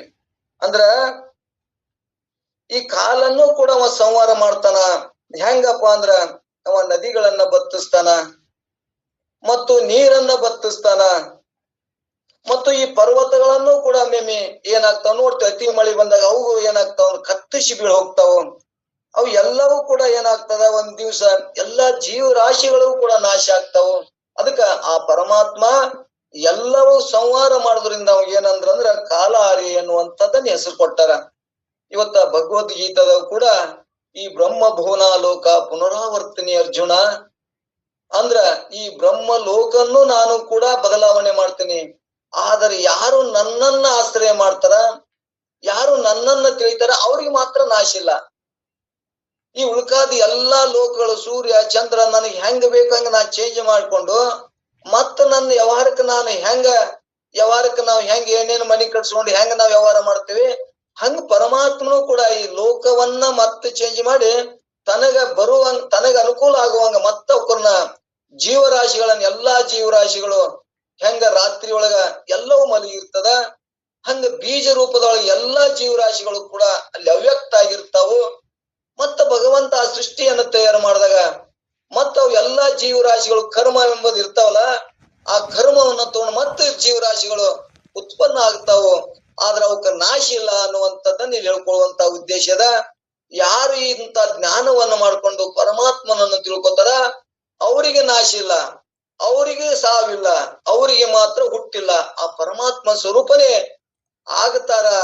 ಅಂದ್ರೆ ಎಲ್ಲಾ ಲೋಕ ಅಂದ್ರೆ ಇಂತ ಲೋಕ ಪರ್ವತ ಎಲ್ಲವನ್ನು ಚೇಂಜ್ ಮಾಡ್ತಾನ ಆ ಪರಮಾತ್ಮ. ಬ್ರಹ್ಮಭುವನ ಲೋಕ ಎಲ್ಲಾ ಲೋಕಗಳು ಎಷ್ಟೋ ಲೋಕಗಳದಾವಂತ, ಆ ಎಲ್ಲಾ ಲೋಕಗಳನ್ನ ಮತ್ತ ಬದಲಾವಣೆ ಮಾಡಿ ಮತ್ತ ಕಾರ್ಯ ಪ್ರವೃತ್ತಿ ಮಾಡ್ತಾನ ಅನ್ನುವಂಥದಕ್ಕಾಗಿ ಇಲ್ಲಿ ಕಾಲಾರಿ ಕೂಟಸ್ಥ ಅಂತ ಇಲ್ಲಿ ಕಾಲಾರಿ ಅಂತ ಹೆಸರು ಬತ್ತು ಅನ್ನುವಂಥದನ್ನ ಕೇಳಿವಿ. ಮುಂದ ಕಾಲಾರಿ ಕೂಟಸ್ಥ, ಕೂಟ ಅಂದ್ರೆ ನಿನ್ ಹೇಳ್ಕೊತ ಬಂದಿ ಕಮ್ಮಾರ ಅಡಿಗಲ್ಲ. ಆ ಅಡಿಗಲ್ಲಿಗೆ ಮಾತ್ರ ಏನು ಆಗುದಿಲ್ಲ, ಮ್ಯಾಗ ಯಾವಪ್ಪ ಅಂದ್ರೆ ಸಾಮಾನುಗಳು ಬದಲಾವಣೆ ಆಗ್ತಾವು ಅನ್ನುವಂಥದ್ದನ್ನ ಇಲ್ಲಿ ನಾವು ಜೀವರಾಶಿಗಳು ಏನೇನೋ ಬದಲಾವಣೆ ಆಗ್ತೀವಿ. ಆದ್ರ ಅಡಿಗಲ್ಲ ಸತ್ತ ತಗೊಂಡು ಏನೋ ಕಾರ್ಯ ಮಾಡ್ತಾವಲ್ಲ ಎಲ್ಲಾ ಜೀವರಾಶಿಗಳು ಯಾರು ಸತ್ತ ತಗೊಂಡು ಕಾರ್ಯ ಮಾಡ್ತಾವ್ರ ಕೂಟಸ್ಥ ಅನೇಕ ಜೀವರಾಶಿಗಳಿದ್ದೇವೆ. ಒಬ್ಬನೇ ಪರಮಾತ್ಮ ಅದನ. ಮತ್ತ ಒಬ್ಬನೇ ಪರಮಾತ್ಮ ಇದ್ರ ಇಲ್ಲಿ ಸಂಶಯ ಬರ್ಬೇಕು, ಸಂಶಯ ಮಾಡ್ತಾರ. ಒಬ್ಬನೇ ಪರಮಾತ್ಮ ಅಂತ ಹೇಳ್ತೀರಿ, ನಿಮಗ ಒಬ್ಬನೇ ಇದ್ರ ನಾನು ಆ ಅದೇ ಚೈತನ್ಯ ಸ್ವರೂಪ ಇದ್ರ ನಿಮಗ್ ಜ್ಞಾನ ಆದ್ರೆ ನನಗೂ ಆಗ್ಬೇಕಾಗಿತ್ತಲ್ಲ, ನಿಮಗ್ ಊಟ ಮಾಡಿದ್ರ ನಮಗೂ ಹೊಟ್ಟೆ ತುಂಬೇಕಾಗಿತ್ತಲ್ಲ, ಒಬ್ಬನೇ ಅಂದ್ರ ಹಿಂಗ ಆಗ್ಬೇಕಲ್ಲ ಅಂತ ಹಿಂಗ್ ಪ್ರಶ್ನೆ ಬರ್ತಿರ್ತಾವ. ಆದ್ರೆ ಇಲ್ಲಿ ಏನ್ ತಿಳ್ಕೊಬೇಕಾಗ್ಯದ, ನಮ್ಗೆ ಏನ್ ಜ್ಞಾನ ಆಗ್ಬೇಕಾಗ್ಯದಂದ್ರ ಕೂಟಸ್ಥ ಅಡಿಗಲ್ಲ ಮ್ಯಾಗಿರುವ ಏನು ಮ್ಯಾಗಿನ ಸಾಮಾನುಗಳು ಏನೇನೋ ಕರ್ಮಗಳು ಬದಲಾವಣೆ ಆಗ್ತಾವಲ್ಲ, ಆ ಅಡಿಗಲ್ಲ ಮಾತ್ರ ಪರಮಾತ್ಮ ಮಾತ್ರ ಏನೂ ಆಗುದಿಲ್ಲ. ಒಬ್ಬನೇ ಸೂರ್ಯ ಸಾವಿರಾರು ಕೊಡಗಳು ತುಂಬಿಟ್ಟಾಗನು ಕೂಡ ಎಲ್ಲಾ ಕೊಡದೊಳಗ ಅವನು ಸಾಯನೇ ಇರ್ತದ. ಆದ್ರೆ ಸೂರ್ಯರು 1000 ಮಂದಿ ಅದಾರ ಅನ್ನಂದ್ರಿಲ್ಲ, ಒಬ್ಬನೇ ಅದಾನ. ಹಂಗಿಲ್ಲಿ ಅಡಿಗಲ್ಲ ಪರಮಾತ್ಮನದಿಂದ ಅನೇಕ ಜೀವರಾಶಿಗಳು ಕಾರ್ಯ ಮಾಡ್ತಾವ ಅನ್ನುವಂಥದ್ದನ್ನ ನಮ್ಗೆ ಗೊತ್ತಾಯ್ತು ಅಂದ್ರೆ ಪರಮಾತ್ಮ ಕೂಟಸ್ಥದನ. ಅಂದ್ರೆ ನಾವು ಉಳ್ಕಾದ ಎಲ್ಲಾ ಜೀವರಾಶಿಗಳು ಬದಲಾವಣೆ ಆಗ್ತದ. ಹೆಂಗ ಬಂಗಾರ ಒಂದೇ ಇದ್ರು ಕೂಡ ಬಂಗಾರದಾಗ ನಾಮರೂಪಗಳು ಹೆಂಗ ಅಡಿಗಲ್ಲಿ ಮ್ಯಾಗ ಬದಲಾವಣೆ ಆಗ್ತಾವು, ಹಂಗಿಲ್ಲಿ ನಾವು ಏನೇನೋ ಬದಲಾವಣೆ ಆದ್ರೂ ಕೂಡ ಕರ್ಮಾದಿನ ಮ್ಯಾಗ ಬದಲಾವಣೆ ಆದ್ರೂ ಕೂಡ ಕೂಟಸ್ಥಗೆ ಮಾತ್ರ ಏನೂ ಆಗುದಿಲ್ಲ ಅನ್ನುವಂಥದ್ದನ್ನ ನಾನು ಕೂಟಸ್ಥ ಅಂದ್ರೆ ಏನು ಪರಮಾತ್ಮನ ಪ್ರತಿಬಿಂಬ ಎಲ್ಲಿ ಬಿದ್ದದ ಅಂತಃಕರಣದೊಳಗೆ ಬಿದ್ದದ ಅಂತಃಕರಣದೊಳಗೆ ಬಿದ್ದು ಏನಾಗ್ಯದಲ್ಲಿ ಅವ ಆ ಕೂಟಸ್ಥ ಏನವ ಆ ಕೂಟಸ್ಥನ ಪ್ರತಿಬಿಂಬ ಅಂತಃಕರಣದೊಳಗೆ ಬಿದ್ದದಲ್ಲ ಆ ಅಂತಃಕರಣ ಇವು ಬದಲಾವಣೆ ಆಗ್ತಾವ ಆ ಕೂಟಸ್ಥನ ಪ್ರತಿಬಿಂಬ ಮಾತ್ರ ಆ ಛಾಯಾ ಮಾತ್ರ ಬದಲಾವಣೆ ಆಗುದಿಲ್ಲ ಈ ಯಾಕಂದ್ರೆ ಈ ಕರ್ಮಾದಿನ ಮ್ಯಾಗ ಅಂತಃಕರಣ ಮ್ಯಾಗ ಇವು ಬದಲಾವಣೆ ಆಗ್ತಾ ಇರ್ತಾವ ಆದ್ರ ಕೂಟಸ್ಥನ ಪ್ರತಿಬಿಂಬ ಮಾತ್ರ ಯಾವಾಗಲೂ ಇರ್ತದ ಅನ್ನುವಂಥದ್ದನ್ನ ಆ ಅಡಿಗಲ್ಲದ ಆ ಪರಮಾತ್ಮನ ಪ್ರತಿಬಿಂಬ ತಗೊಂಡು ಇವೆಲ್ಲ ಕಾರ್ಯಗಳು ಮಾಡ್ತಾವು ಅನ್ನುವಂಥದ್ದು ಹಿಂಗ ಪರಮಾತ್ಮ ಇಂಥವದಾನ ಅನ್ನುವಂಥದ್ದನ್ನ ತಿಳ್ಕೋತ ಹೋಗೋಣ ಇಲ್ಲಿ ಇನ್ನೊಂದು ಪಂಚಾಕ್ಷರಿ ಪರಮಾತ್ಮನಿಗೆ ಕೂಟ ಅಂದ್ರೆ ಓಂ ಅನ್ನುವಂತ ಒಂದು ಮುಖ ಉಂಟು ಆ ಮುಖದಿಂದ 5 ಮುಖಗಳು ಉತ್ಪನ್ನ ಆದವು ಅನ್ನುವಂಥದ್ದನ್ನ ನೀವು ಹೇಳ್ಕೊತ ಬಂದೆ ಹೊಳ್ಳಿ ಪಂಚಮುಖದಿಂದಲೇ ಪಂಚಾಕ್ಷರಗಳು ಉತ್ಪನ್ನ ಆದವು ಅವು ಯಾವಪ್ಪ ಅಂದ್ರೆ ಓಂ ನಮ ಶಿವಾಯ ಓಂ ಎಂಬುದು ಪರಮಾತ್ಮ ಇವು 5 ಪಂಚಮುಖಗಳಂದ್ರೆ ಪಂಚ ಮಹಾಭೂತಗಳು ಮಹತ್ವದಿಂದ ವೈಕಾರಿಕ ತೇಜಸ್ಸು ಭೂತಾದಿ ಅಹಂಕಾರಗಳು ಹುಟ್ಟುದು ಮಹತ್ವದಿಂದ ಅಂತೇಳಿ ನಾವು ಕೇಳ್ಕೊಂಡು ಬಂದೇವಿ ಪರಮಾನುಭೂತಿಯೊಳಗ ಆ ಯಾವುದು ಅಂದ್ರ ಮಹತ್ ಅಂದ್ರ ಓಂ ಎಂಬ ಮಹತ್ವದಿಂದ ಏನ್ ಹುಟ್ಟುದಪ್ಪ ಅಂದ್ರ ಇಲ್ಲಿ ಇಲ್ಲಿ ಭೂತಾದಿ 5 ತೇಜಸ್ಸ ಅಹಂಕಾರಗಳು ಜನಿಸಿದುವು ಅನ್ನುವಂಥದ್ದನ್ನ ಕೇಳ್ಕೊಂಡು ಬಂದೇವಿ ಅದರಂತೆ ಇಲ್ಲಿ ಏನ್ ಹೇಳ್ತಾರಂದ್ರ ಆ ಓಂ ಎಂಬ ಪರಮಾತ್ಮನಿಂದ ಪಂಚ ಮಹಾಭೂತಗಳು ಹುಟ್ಟುದು ಅನ್ನುವಂಥದ್ದು ಹೇಳೋರದಾರ ಇಲ್ಲಿ ಓಂ ಅನ್ನುವಂತ ಒಂದು ಮುಖ ಉಂಟು ಆ ಮುಖದಿಂದ 5 ಮುಖಗಳು ಉತ್ಪನ್ನ ಆದವು 5 ಮುಖಗಳು ಯಾವಪ್ಪ ಅಂದ್ರ ಪಂಚಮುಖದಿಂದಲೇ ಪಂಚ ಅಕ್ಷರಗಳು ಉತ್ಪನ್ನ ಆದವು ಅಲ್ಲಿ 5 ಮಂದಿ ಸದೋಜಾತ ಪರಮಾತ್ಮನ ಮುಖದಿಂದ ನಕಾರ ಎಂಬವನು ಉತ್ಪನ್ನವಾಯಿತು ಅದಕ್ಕೆ ಬ್ರಹ್ಮನೇ ಅಧಿದೇವತೆಯಾಗಿದ್ದಾನೆ ನಕಾರದಿಂದಲೇ ಪೃಥ್ವಿ ತತ್ವ ಉತ್ಪನ್ನ ಆಯ್ತು ಇಲ್ಲಿ ನಕಾರ ಅಂದ್ರ ಓಂ ನಮ ಶಿವಾಯ ಅಂತೇವಲ್ಲ ನ ಅಂದ್ರ ಪೃಥ್ವಿ ತತ್ವ ಇದ್ರೊಳಗ ಅಧಿದೇವತೆ ಯಾರಪ್ಪ ಅಂದ್ರ ಬ್ರಹ್ಮನೇ ಅಧಿದೇವತೆಯಾಗ್ಯಾನ ನಕಾರದಿಂದಲೇ ಪೃಥ್ವಿ ಉತ್ಪನ್ನ ಆಯ್ತು ವಾಮದೇವ ಮುಖದಿಂದ ಮಕಾರ ಉತ್ಪನ್ನ ಆಯ್ತು ಇದಕ್ಕೆ ವಿಷ್ಣು ಅಧಿದೇವತೆಯಾಗಿದ್ದಾನ ಮಕಾರದಂದ್ರೇನು ಜಲ ಉತ್ಪನ್ನ ಆಯ್ತು ಅಂದ್ರ ಪೃಥ್ವಿ ಜಲ ಅಗ್ನಿ ವಾಯು ಮತ್ತು ಆಕಾಶ ಇವಕ್ಕ 5 ಭೂತಗಳಿಗೆ ಇದುದಿಂದ ಪರಮಾತ್ಮನಿಗೆ ಪಂಚಮುಖಗಳು ಅನ್ನುವಂಥದ್ದನ್ನ ಇಲ್ಲಿ ಪಂಚಮುಖ ಅನ್ನುವಂಥದ್ದು ಹೇಳ್ಕೊತ ಬಂದಾರ ಮಕಾರದಿಂದಲೇ ಜಲ ಉತ್ಪನ್ನ ಆಯ್ತು ಅಘೋರ ಮುಖದಿಂದ ಶಿಕಾರ ಉತ್ಪನ್ನವಾಯಿತು ಅದಕ್ಕೆ ರುದ್ರನು ಅಧಿದೇವತೆಯಾಗಿದ್ದಾನೆ ಆದ್ರಿಂದ ಅಗ್ನಿ ಉತ್ಪನ್ನ ಆಯ್ತು ಇಲ್ಲಿ ರುದ್ರ ಅಂದ್ರೆ ಇಲ್ಲಿ ಅಗ್ನಿ ಉತ್ಪನ್ನ ಆಯ್ತು ಅಂದ್ರೆ ರುದ್ರ ಅಂದ್ರ ಸಂವಾರ ಎಲ್ಲವನ್ನು ಸುಟ್ಟು ಹಾಕುವುದಕ್ಕೆ ಸಂಬಂಧ ರುದ್ರ ಅಂತ ಹೆಸರು ಬಂತು ಅದೇ ಪರಮಾತ್ಮನೇ ಒಬ್ಬನೇ ಅವು 5 ಮುಖಗಳಿಂದ ಇರುವುದರಿಂದ ಅವಾಗ ಪಂಚಮುಖ ಅನ್ನುವಂಥದ್ದನ್ನ ಹೆಸರು ಬತ್ತು ಅನ್ನುವಂಥದ್ದನ್ನ ಇಲ್ಲಿ ಪರಮಾತ್ಮನ ನಾಮಸ್ಮರಣೆ ಮಾಡುವಾಗ ಅಂತ ಪರಮಾತ್ಮ ಅದಾನ ಹರನಾಮವನ್ನು ನುಡಿಯುವುದರಿಂದ ನಮ್ಮಲ್ಲಿ ಅಘೋರವಾದಂತ ಪಾಪ ನಾಶ ಆಗ್ತದನ್ನುವಂತ ತಿಳ್ಸಾಕ ಇಂಥ ಉಳ್ಳ ಪರಮಾತ್ಮನನ್ನ ಭಜಿಸ್ರಿ ಅನ್ನುವಂಥದ್ದು ಹೇಳುವಂತ ಉತ್ಪನ್ನ ಇಲ್ಲಿ ಅವರು ಉದ್ದೇಶ ಅದ ಅದಕ್ಕೆ ಅಧಿದೇವತೆ ಈಶ್ವರನಾಗಿದ್ದಾನೆ ಯಾವುದಕ್ಕ ರುದ್ರ ಆದ್ರಿಂದ ಅಗ್ನಿ ಉತ್ಪನ್ನ ಆಯ್ತು ಸತ್ಪುರುಷ ಎಂಬ ಮುಖದಿಂದ ವಾಯು ಉತ್ಪನ್ನವಾಯಿತು ಅದಕ್ಕೆ ಅಧಿದೇವತೆ ಈಶ್ವರನಾಗಿದ್ದಾನೆ ಆದ್ರಿಂದ ವಾಯು ಕೂಡ ಇಲ್ಲಿ ಉತ್ಪನ್ನ ಆಯ್ತು ಈಶಾನ್ಯ ಎಂಬ ಮುಖದಿಂದ ಯಕಾರ ಉತ್ಪನ್ನ ಆಯ್ತು ಅದಕ್ಕೆ ಸದಾಶಿವ ಅಧಿದೇವತೆಯಾಗಿದ್ದಾನೆ ಆದ್ದರಿಂದ ಆಕಾಶ ಭೂತ ಇಲ್ಲಿ ಉತ್ಪನ್ನವಾಯ್ತು ಈ ರೀತಿಯಿಂದ ಪಂಚ ಮಹಾಭೂತಗಳು ಪಂಚಾಕ್ಷರದಿಂದ ಉತ್ಪನ್ನ ಆದವು ಇಲ್ಲಿ ಪಂಚಮಗಳು ಇವು ಎಲ್ಲವೂ 5 ಭೂತಗಳು ಹೆಂಗ್ ಉತ್ಪನ್ನ ಆದವು ಓಂಕಾರದಿಂದ ಉತ್ಪನ್ನ ಆದವು ಓಂಕಾರ ಎಂಬುದು ಮುಖವೇ ಪರಮಾತ್ಮನ ಸ್ವರೂಪವಾಗ್ಯದ ಓಂಕಾರವೇ ಪರಮಾತ್ಮನ ಸ್ವರೂಪ ಆಗ್ಯದ ಈ ಪ್ರಕಾರ ಪಂಚ ಅಕ್ಷರ ಈಶ್ವರನ ಪಂಚಮುಖದಿಂದ ಉತ್ಪನ್ನ ಆಗುವ ಮೂಲಕ ಪರಮಾತ್ಮನಿಗೆ ಏನಾಗುತ್ತೋ ಪಂಚಾಕ್ಷರ ಎಂಬ ಹೆಸರು ಬಂತು ಅನ್ನುವಂಥದ್ದನ್ನ ಇಲ್ಲಿ ನಾವು ಕೇಳ್ಕೊಂಡು ಬಂದೀವಿ ಇಲ್ಲಿ ಓಂಕಾರ ಮೂಲಕ ಓಂಕಾರದಲ್ಲಿ ಮತ್ತೆ ಎಷ್ಟು ಅಕ್ಷರಗಳದಾವು ಅಂದ್ರ ಅಲ್ಲಿ ಓಂಕಾರದೊಳಗ ಅಕಾರ ಉಕಾರ ಮಕಾರ ಎಂಬ ಮತ್ತು ಇನ್ನೊಂದು ಅರ್ಧ ಮಾತ್ರೆ ಆದಂತ 4 ಮಾತ್ರೆಗಳಲ್ಲಿ ಏನದಾವು ಉತ್ಪನ್ನ ಆಗ್ತಾವ ಓಂಕಾರದೊಳಗ 4 ಅಕ್ಷರಗಳದಾವು ಅರ್ಧ ಮಾತ್ರೆ ಅಕಾರ ಅ ಉ ಮತ್ತು ಮ ಅಂದ್ರೆ ಓಂಕಾರ ಆಗ್ಯದ ಅನ್ನುವಂಥದ್ದು ಇಲ್ಲಿ ಕೇಳ್ಕೊಂಡು ಬಂದೀವಿ ಮತ್ತು ಓಂಕಾರದಿಂದ ಮೂರಲಿಂದ ಅಲ್ಲಿ ಅಲ್ಲಿ ಆ ಬ್ರಹ್ಮ ಯಾವುದು ಪರಮಾತ್ಮ ಏನದಲ್ಲ ಬ್ರಹ್ಮಾಂಡವನ್ನು ತುಂಬಿಕೊಂಡಂತ ಬ್ರಹ್ಮನಲ್ಲಿ ಏನಾಗ್ಯದಪ್ಪ ಅಂದ್ರ ಆ ತತ್ಪದ ಬ್ರಹ್ಮನಲ್ಲಿ ಅಲ್ಲಿ ಅವಂಗ ವಿರಾಟ ಹಿರಣ್ಯಗರ್ಭ ಮತ್ತು ಈಶ್ವರ ಇವು ಮೂರಲಿಂದ ಅಲ್ಲಿ ಅವನ ಏನಾಯ್ತಪ್ಪ ಅಂದ್ರ ಈಶ್ವರ ಸಾಕ್ಷಿಯಾಗಿ ಅಂದ್ರೆ ಓಂಕಾರಲ್ಲಿ ಸಾಕ್ಷಿಯಾಗಿ ಅಕಾರ ಉಕಾರ ಮಕರ ಅರ್ಧ ಮಾತ್ರೆಗಳಿಗೆ ಇವನ ಪರಮಾತ್ಮನ ಸ್ವರೂಪ ಆಗ್ಯದ ಅನ್ನುವಂಥದ್ದನ್ನ ಹೇಳ್ಕೊತ ಬಂದಾರ. ಇಲ್ಲಿ ಅದೇ ಆತ್ಮನಲ್ಲಿ ಅಲ್ಲಿ ತ್ವಂಪದದಲ್ಲಿ ತತ್ಪದದಲ್ಲಿ ಅಲ್ಲಿ ಏನಪ್ಪಾ ಅಂದ್ರ ತತ್ಪದದಲ್ಲಿ ವಿರಾಟ ಹಿರಣ್ಯಗರ್ಭ ಮತ್ತು ಈಶ್ವರನ ಆ ಪರಮಾತ್ಮನಿಂದ ಅವು ಉತ್ಪನ್ನ ಆಗ್ಯಾವು. ಇಲ್ಲಿ ನಾನು ಆತ್ಮ ಅಂತೀನಲ್ಲ ಅದೇ ಆತ್ಮ ಜೀವ ಮತ್ತು ಆತ್ಮ ಒಂದೇ. ನಾನು ಆತ್ಮ ಅಂದ್ರೆ ಇಲ್ಲಿ ಜೀವ ಏನಪ್ಪಾ ಅಂದ್ರ ನನ್ನಲ್ಲಿ ಕೂಡ ಏನದ ವಿಶ್ವ ಜೀವ ತೇಜಸ್ ಜೀವ ಪ್ರಾಜ್ಞ ಜೀವ ಅಂತ ಇಲ್ಲಿ ಏನಾಗ್ಯದ ಆ ಈಶ್ವರನ ಪ್ರೇರಣೆಯಿಂದ ಇಲ್ಲಿ ಇವು ಕಾರ್ಯ ಮಾಡ್ತಾವ ಅನ್ನುವಂಥದ್ದು ನಮ್ಗೆ ಗೊತ್ತಾಗ್ತದ. ಹಿರಣ್ಯ ಗರ್ಭ ಈಶ್ವರ ಇವಕ್ಕ ಸಾಕ್ಷಿಯಾಗ್ಯನ ಅಕಾರ ಉಕಾರ ಮಕರ ಅರ್ಧ ಮಾತ್ರೆಗಳ ಸ್ವರೂಪ ಆಗ್ಯದ. ಆತ್ಮನಲ್ಲಿ ತೋರಿದ ವಿಶ್ವ ಜೀವ ತೇಜಸ್ ಜೀವ ಪ್ರಾಜ್ಞ ಜೀವ ಇಲ್ಲಿ ಏನಾಗ್ಯಾನ ಈ ಮೂರಕ್ಕೂ ಸಾಕ್ಷಿ ಆಗ್ಯಾನ ಅನ್ನುವಂಥದ್ದು ನಮ್ಗೆ ಗೊತ್ತಾಗ್ಯದ. ಹೆಂಗಂದ್ರ ವಿಶ್ವ ಜೀವ ಅದೇ ಜೀವ ನೇತ್ರ ಸ್ಥಾನದಾಗಿದ್ದು ವಿಶ್ವವನ್ನ ಅರಿಯುವುದರಿಂದ ನಾವು ವಿಶ್ವ ಜೀವ ಅಂತ ಹೆಸರು ಬತ್ತು. ಮತ್ತು ತೇಜಸ್ವಿ ಜೀವ ಸ್ವಪ್ನ ಅವಸ್ಥೆಯನ್ನ ಕಂಠಸ್ಥಾನದಾಗಿದ್ದು ಸ್ವಪ್ನಗಳನ್ನ ತನ್ನ ಮನಸ್ಸಿನಿಂದ 17 ತತ್ವಗಳನ್ನು ತಗೊಂಡು ಅಲ್ಲಿ ಸ್ವಪ್ನವನ್ನ ಕಾಣೋದ್ರಿಂದ ಅಲ್ಲಿ ಜೀವ ಭೋಗ ಮಾಡೋದ್ರಿಂದ ನಮ್ಗೆ ಇಲ್ಲಿ ಏನ್ ಬತ್ತು ತೇಜಸ್ವಿ ಜೀವ ಅಂತ ಹೆಸರು ಬತ್ತು. ಮತ್ತು ಪ್ರಾಜ್ಞನೆಂಬ ಸುಷುಪ್ತಿ ಅವಸ್ಥೆದೊಳಗ ಆನಂದ ಭೋಗ ಅವಿದ್ಯಾ ವೃತ್ತಿಯನ್ನು ತಗೊಂಡು ಕಾರ್ಯ ಮಾಡೋದ್ರಿಂದ ಅವಂಗ ಅಲ್ಲಿ ಏನ್ ಬತ್ತು ಅಂದ್ರ ಪ್ರಾಜ್ಞನೆಂದ ಅಲ್ಲಿ ಹೆಸರು ಬತ್ತು.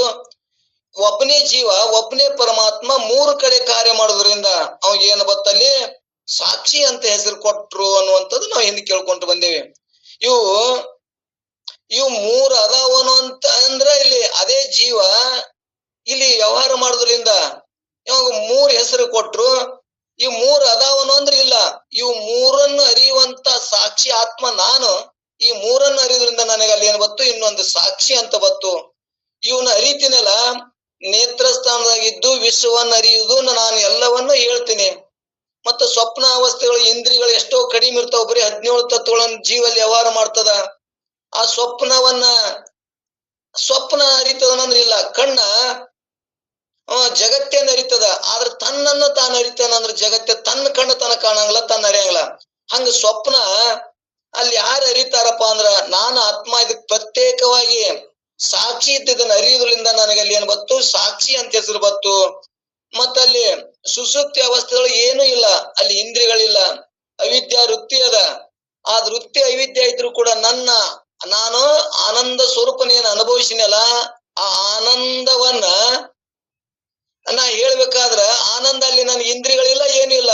ಆದ್ರೆ ನಾ ಹೆಂಗ್ ಹೇಳ್ತೀನಿ ಅಂದ್ರ ನಾನು ಅಂದ್ರೆ ಆತ್ಮ ನಾನು ಸಾಕ್ಷಿಯಾಗಿ 3ನ್ನು ಅರಿಯುವುದರಿಂದ ನನಗೆ ಇಲ್ಲಿ ಸಾಕ್ಷಿ ಅಂತ ಹೆಸರು ಬತ್ತು ಅನ್ನುವಂಥದ್ದು ಹೇಳ್ಕೊತ ಬಂದ್ರ ಇಲ್ಲಿ ಜೀವ ಸಾಕ್ಷಿದಾನ.